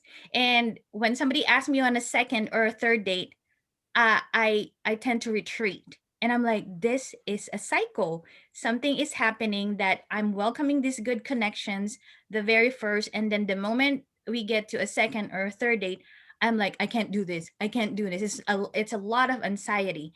And I did coaching. I got certified for it. But then I was like, why is coaching not fixing this? Then I realized that the reason why I'm in this cycle is because I went to therapy, but there was a part of me that I am abandoning myself all the time. And so learning that for me allowed me to move forward to I'm not saying I don't have the anxiety to be on a date. There's still that vulnerability because you're going to be getting to know that person. You copy paste your messages. You know, it's a lot of openness that you're sharing with a total stranger. But then once you're aware of what those triggers are of as far as how I show up with this particular date versus this date, then it allows me to eliminate I don't want to say eliminate, maybe filter the options better. That I'm not stuck in that cycle of there's something wrong with me, or telling myself that there's something wrong with me, that I'm going out on dates, but still I'm not in a relationship. And then there's a lot of I'm not good enough statement as well due to my divorce. The I'm not enough statement is only a surface of what that inner feelings and thoughts that you actually and when I did the work, eventually I found out that I feel that my I'm not enough statement is I'm not lovable enough because I was abandoned by my ex-husband. He left me for somebody else. And so to apply that, so I unconsciously I'm applying it in my dating life, that if I were to choose this person, eventually this person is going to leave me. And so there's a lot of limiting beliefs on that what happened in the past can still happen in the future. So it gets me in that stuck cycle. And so, I mean, compared to 3 years ago, I feel that especially when COVID happened, it just forced me to like eliminate all dating apps and just be myself and just be me. And it was so refreshing to just be yourself and explore what you love, what you want to eat, what you want to do. Do you want sex or not? Do you want a partner? Do you want all of that? You explore that, and little by little, you feel like I've at least for me, I felt like I'm becoming whole again. Does that mean that I'm perfect to be in a relationship? Absolutely not, because again, two personalities coming together, that's going to be another journey. Yeah, I think we should let's open it up for some questions if you're up for that, Kristina and Tom. Yeah. Sure. And of course, you could open up the questions to any of us on the hosts here if you have questions for us too. But let's go ahead and open that up. If you know how to raise your hand, if you don't, I'll have to post some instructions. You'd probably just post the instructions anyways, just to be safe. And just to be safe, yeah. But while we're waiting I for think hands, I just want to go off of what Kristina just said, because I think a lot of people do have a lot of negative self-talk, like in their own heads, they're saying bad things about themselves. And it might be because it comes with them, right? From their marriage or relationships. And I can see Tom nodding his head there. Do you have experience with that, Tom? Well, everyone does. In my mind, everyone does some negative self-talk at some point or another, right? Where it's like, yeah, my the marriage ended. Well, what did I do wrong? I must have done something wrong, right? I talked too much. I talked too little. I didn't do enough. A girl I was interested in just said, no, sorry, I'm going to date someone else. It's like, okay, well then what did I do wrong? Was I am I too short? Am I too tall? Am I too, did I not show her a good enough time? Did I, there's all this stuff that you're going to think about, right? I'm not a small person, right? I am, those who have seen me in person, I am 6'2". I'm on the bigger, I'm definitely a dad bod person. I'm not a small person. I am, and that I think, so then I was like, well, okay, well, girls aren't going to date me because I'm too big, right? And even back in high school, I thought that I was big. I've been a big guy since forever. So, so there's always a negative self-doubt you're going to have, and it's just, it's tempering that, right? It's finding ways to temper that somehow. Yeah, negative self-talk is a destroyer, man. It'll destroy you. You got to stop all negative self-talk. It's You got to just a switch that over to self-sabotage. positive. It Messes is. everything up. But the good question about that when you have a negative self, talk is how true is that for you? So if you're able to answer it, like how true that you're not enough, how true that you're not attractive, that you're 6'2" and has dad bod, how true that, being single can be construed as you're lonely. So how true is that for you? You're just preempting your own pain. You're preempting the embarrassment. So if you already convince yourself you're ugly, and then a girl turns you down, you're like, yeah, told myself. I already told myself for months I'm ugly. So no big surprise here. So you're just preempting pain and suffering by self-talking negatively. So that's a bad thing. Yeah. So Brad has a question. Let's put Brad on. Come on, Brad. Just a quick comment while Brad's coming on here. To piggyback off of that a little bit, I truly believe that when you are comfortable with yourself, at that point, you always hear about magnetic personalities and people say, gosh, I wish I had a magnetic personality.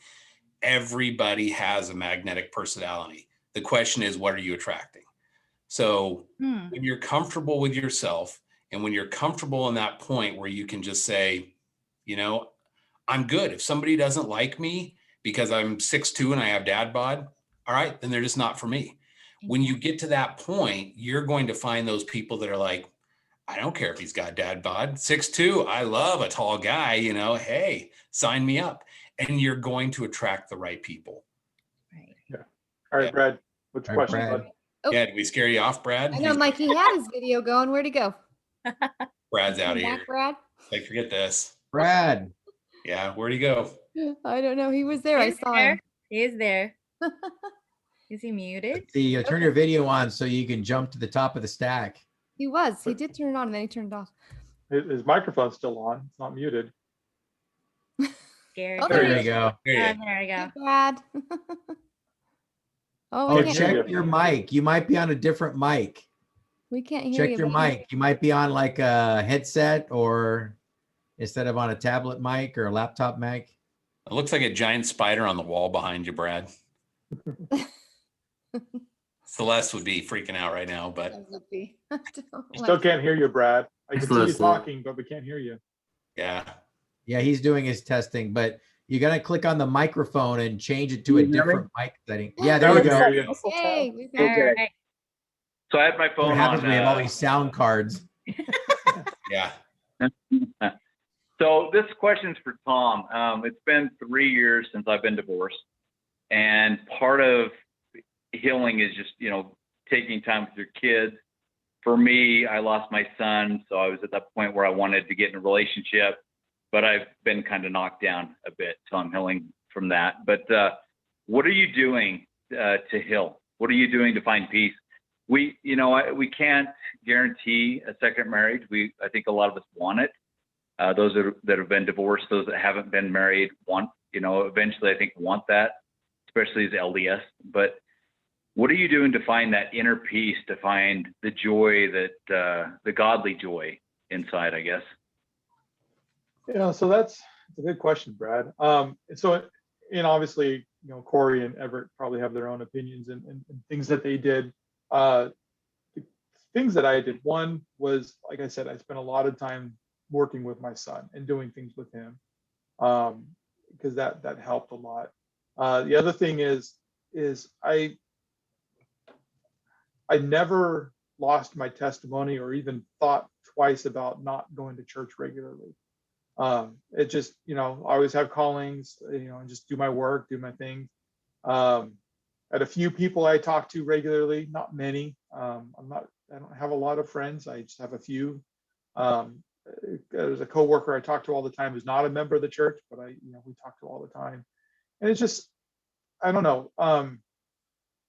For me, it was just simply going about my routine, living my life the way I know the Savior wants me to live, where it's going to church, doing the things that I'm supposed to do, fulfilling my callings, no matter what the calling is. I even got called as elders quorum. It's first council and elders quorum presidency. I'm like, you guys crazy. But and for me, it just naturally happened. It took a while. There definitely were some hard days. There definitely, especially some of the weekends when my son wasn't with me, or I see a post about my ex is with her boyfriend off in Boston for the weekend or something like that. There's those definitely hurt a bit.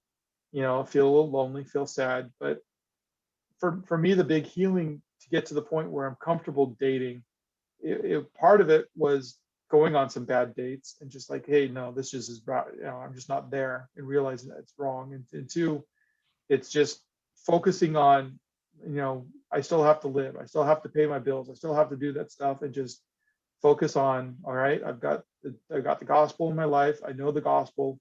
I'm going to focus on that, talk to my siblings, take care of them, help them out, do some service, and kind of all that kind of combined. I know it's not a very direct answer. It's not like a magic button or anything. But that's how I did it. I don't know, Everett or Corey, if you guys had other ways that how you healed. Well, I can, I don't necessarily have a magic formula for it. I can tell you this, that me and my counselor have been, good buddies for quite a while, as far as like me being in there and saying like, hey, I need help putting my life back together again. And I'm a firm believer in counseling. And I think that's just something, that's something I never stopped. But I'm with you on staying active. I see a lot of people who are just like, well, I got a temple marriage and it didn't work out. I did it the right way and look what happened. And so now I'm just going to kind of go off the rails and do it my way. I don't think that's any good either. For myself, I had to get to a point where I'm like, I feel comfortable, whatever happens. And I've said it many times before, like, all right, well, there was a part of me that's like, I'll just wait till the millennium. And then I won't have to worry about like the crazy stuff of like, I have some ex that's like an addict and running off with other guys in the middle of the night and things like that, right? Like that won't probably be an issue in the millennium. And so that was kind of my fail safe of like, but more so than anything, I did some really stupid little things too. Like I'm just going to tap back into things that I enjoy doing. I don't even care if it's like childish, right? Like for myself. So this is kind of silly, but I was browsing around online one day and they had this deal on an Xbox. I'm like, I've never had an Xbox. Why not? I don't freaking care. I'm going to do it. If people think I'm immature because I just sit around playing video games all day, I don't. But why not? Why not give it a try? Why not just do things for myself that I enjoy? I grabbed a friend last summer and we went to like on this little water park amusement park tour. Like, let's just go do that, So I just started to learn to enjoy my life again, even on simple little things. But I stayed active, and I'm also like never probably going to give up on counseling. Like to me, I've always got something I can be working on. Mhm. Yep, counseling is important. I did counseling, and like Everett said, you gotta reconnect with your hobbies. You've got to get out there and try new stuff. I learned to surf. I went to Hawaii, learned to surf, scuba dived. I did a lot of different things I thought I'd never do. It just makes me feel like me, so yeah.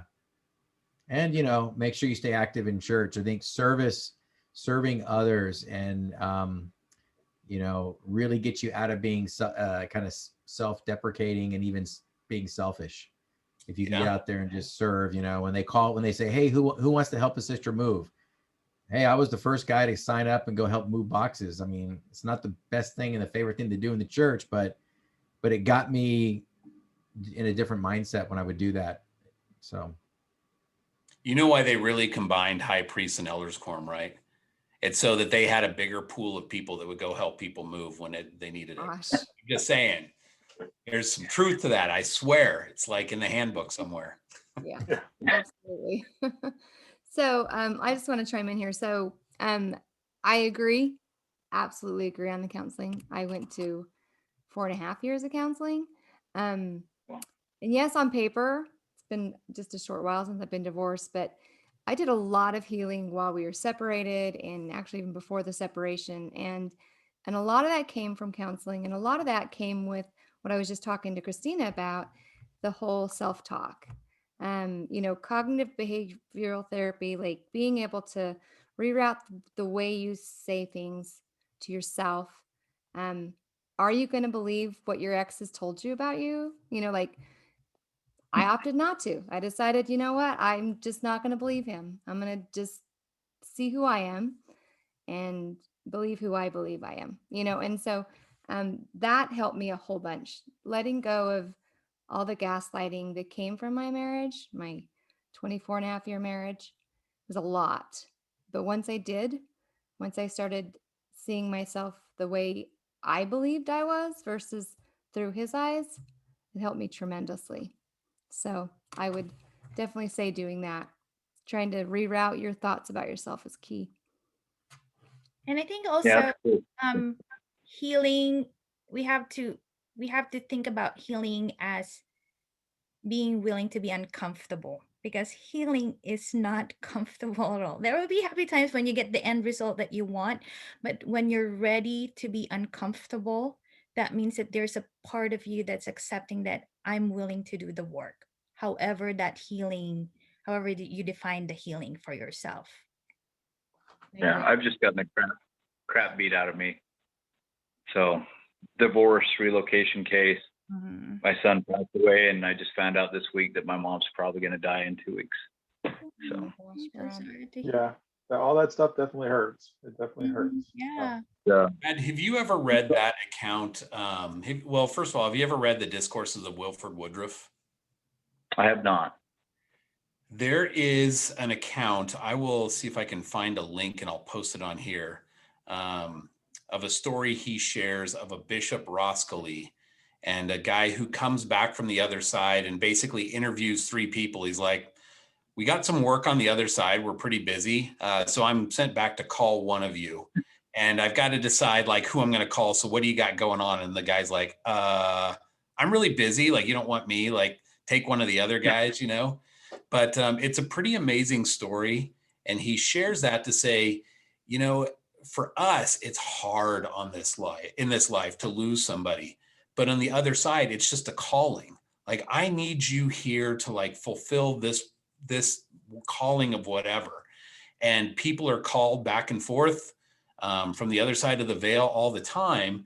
And to us, we just see it as this loss. And to Heavenly Father, he's like, well, I need you here for this purpose. You don't understand it. And at some point, as Elder Maxwell says, giving up that time with those that we love in this life will be rewarded us 100-fold because of that sacrifice that we gave up so that they could fill a higher calling on the other side. Anyways, I just wanted to kind of throw that in there. It's a fascinating thing. If you ever really want to kind of dig into that, Wilford Woodruff was huge into that. And the Discourses of Wilford Woodruff are fascinating. So That's cool. Thank yeah, I'll see if I can kind of you. find that. My mom's in the I same read a boat. lot of McConkie, but yeah. Yeah, Something good. McConkie's good stuff too. I love digging into that kind of stuff. I'm in the same Yeah, he boat was with you. my- My mom's on hospice again, and I'm she's been sorry. on- this is like her 4th time on hospice. So, it's at this point, you're kind of like, Heavenly Father's going to take her when he's going to take her. I'm not 100% sure, but, yeah, I feel you to some degree, not all of the losses you've had. So, but Hey, thank you, Tom, by the way. Yeah, no, glad to help. Thanks for your question, Brad. Awesome. You're welcome. No one else wants to answer the question. I'm surprised. Anybody else? Any other questions out there?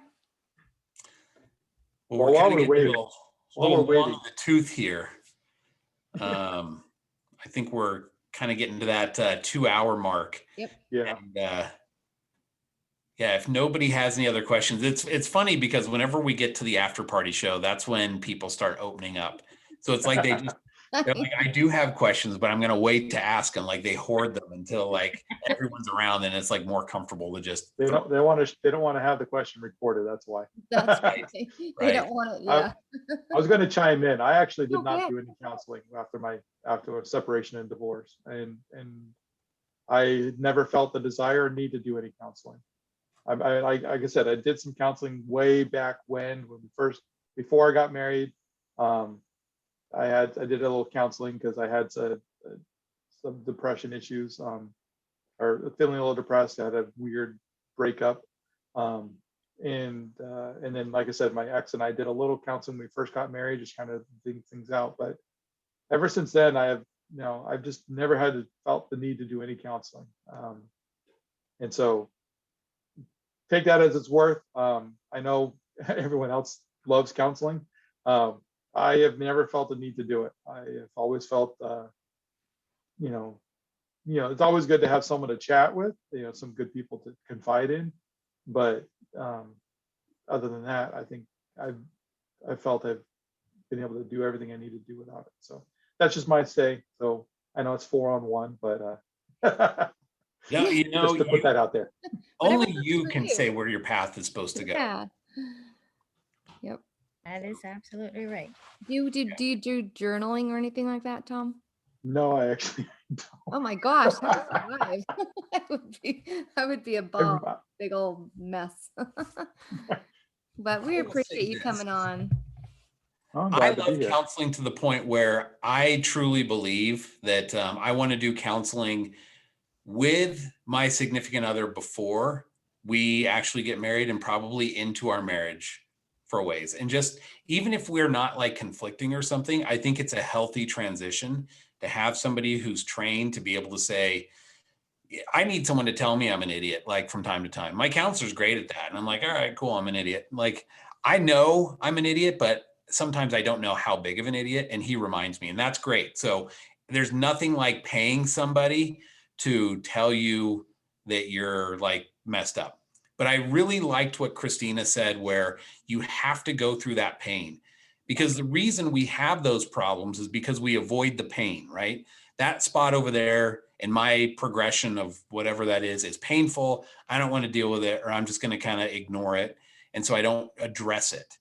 And the only way to really address it is to go through that painful, whatever that is for us, whether it's an addiction or, other things, whatever that might be. So, well, having said that, Tom, thank you so much for being on tonight. Absolutely. Yeah, I do have a question be for here. you though. Before we wrap it up, Go for it. if we have somebody, because I might have somebody in mind that might be kind of an interesting fit for you. Are you opposed? Oh boy, look at that blushing. It's suddenly, He is. He's going red. I blush a lot. I blush a lot. if we have somebody that we think, yeah, this might be an interesting match, of course, we'd want to check with them too. Would you be opposed to a little matchmaker? I would not be opposed to matchmaking. I'm being a little more adventurous recently. I did the matchmaking on the LDS 35 plus group a month ago, and sort of went well, not real, kind of mixed the results there. I don't know if some of you know that Marco Polo Single Mingle group. They've been doing some like the dating game. Oh, fun. I'm the bachelor this Friday for that game, apparently. Oh, wow, Oh, girls, get all on right. there. I don't know what happened there. I'm not even in that group. They just, someone contacted me and said, Tom, we want you to be the bachelor. I'm like, okay. That's a good sign, Tom. That means people Yes. are watching you. You'll have Yes. to post the link in the Flameless, and we'll come watch you. I don't have a link for it. That's the thing. Haven't even seen a meeting notice or event for it or anything. I'm just Well, it'd be fun to watch it. ask me to be in there, because I'm sure some of our audience is like, dang, I want to take part of that. So they want to be part. I don't know how they're setting it up or anything, but apparently I'm the bachelor for that. So yeah, no, Everett, I am definitely in the more open mindset right now. So if there's someone, I have no problem talking to people, right? And if it goes nowhere, it goes nowhere. That's part of life, What are right? you looking for? Just real quick before we go, if you could just list off, your little checkbox, your little The checkbox. The checkbox always changes, right? But the basic checkbox is I prefer someone taller, 5'7" or more, ideally. But I have dated people short. My ex was 5'4", 5'5", and I've dated someone 5'2", right? But taller would be preferred. I Usually you don't get a guy with height requirements. That's kind of a first, but usually it's the girls with height requirements. Okay. Right, exactly. Well, for dancing, it's so much nicer dancing with someone's closer to your height because it doesn't hurt my back. Shasta already figured it out. It's all about dancing. Yeah. Yeah. Okay. I usually prefer brunettes, but I have dated all hair colors. Other than that, that's about it. I don't know. What else? Well, I mean, you probably want them active. Like, are you looking for somebody active in the church, or does it matter to you? Well, yes. Prefer someone active in the church. And someone, that has a good testimony. So someone who, likes to have fun, but also is willing just to chill out. I'm not one that's going to be on the go all the time. I do kind of like going out hiking or stuff like that, but it's like, I'm not going to like every weekend going to do something that gets too much. Yeah. Well, but yeah, I mean, I've gotten to the point now where talking, I can talk to anyone because that's just part of life, right? You got to learn to talk to people. You got to learn to get to know them, and things work out great. If they don't, it doesn't hurt anyone just because you said hi, or you maybe did a video chat or whatever it is. Do you prefer to have somebody that you can have intelligent conversation with, or is that like not important? I do. It definitely helps. My family is all, engineers, doctors type people. And so long term, obviously for first date or whatever, that doesn't matter. Intelligent conversation is good. For someone long term, it definitely, if they're going to get along with my family, they're going to have to hold their own when it comes to very deep conversations. And crazy. So that can get kind of scary. And so I think that's my biggest fear about trying to date again, is trying to find someone, because my family hated my ex. So, I don't want to have to go through that again. Yeah. So that definitely made life more complicated. So my son came in the middle of your little rundown and stuff, so I didn't get to hear it. But did you say if you were interested or willing to do like a long distance relationship? Because on Facebook, a lot of people aren't local. Yeah, no, long distance is definitely more complicated. It's doable. The one girl that decided she didn't want to date with me would have been long distance, and so I started planning in my head, how do we plan travel? How do we plan, who travels when? How do you figure out schedules and stuff? I kind of think about, I'm planning a first date and I'm already trying to think, okay, how often could I travel and stuff? So I do think about that. I mean, long distance is going to be complicated. I have no, because then you get into like, who moves where, right? You have to think about that. But in the short term, long distance, nothing wrong with long distance. It's just a matter of, right, how does that go long term? How does it become long term, right? Because I'm in Washington. Who's going to move out here? Me trying to move I can't move anywhere for the next year and a half because my son, I'm not going to move him out of his high school program because he's in, so I'm not going to move anywhere till he's in college, because that would just mess up his college prospects the way things are going right now. So I would just say this about the long distance. But getting to know someone doesn't matter. about the long distance, I would just say real quickly, don't count that out and don't try and like figure out how to climb the mountain at the base, right? Just take that first step. Let Sure. Heavenly Father work out the details of all that stuff. If it's right, if you guys really hit I it off, understand. those things kind of work themselves out. So don't try and figure it all out from the beginning. I wouldn't write off a long distance thing. There's viewing watch parties and stuff. That's kind of become a fun thing we've been doing lately that, you can watch movies together and things like Yeah. that and have these little watch parties and stuff. And so there's lots of things. COVID really sort of almost opened this amazing door of saying, hey, look, since you're going to be isolated anyways, you might as whether they're like across the street or across the country, you're still social distancing. So, True. yeah. But anyways, well, so we keep going over here. Yeah. But as always, Tom, we invite you to the after party. I really appreciate you coming on, and it's been great to get to know you. And just for those in the audience, again, we apologize for not being live on Facebook tonight. That's my fault for, a meme I posted last summer, apparently. I'm still in purgatory for that. But we will be back. We will find a way, a workaround for it. And thank you, Kristina. And this still will get posted on As well. YouTube, right? So Oh yeah. It'll all be on YouTube. And thank you, Kristina, for coming on and being willing to share with us some of your professional advice, which is fantastic, as always. So at this point, I would also like to say, for anybody in the audience who's just tuning in for the first time, please give us a like on Facebook, subscribe on YouTube. And if you really like what you've seen, don't hesitate to share this with your friends. We just would really like to grow any way that we can. And we appreciate all your support. Having said that, we're going to go ahead and stop the recording now and let everybody pop in with their microphone.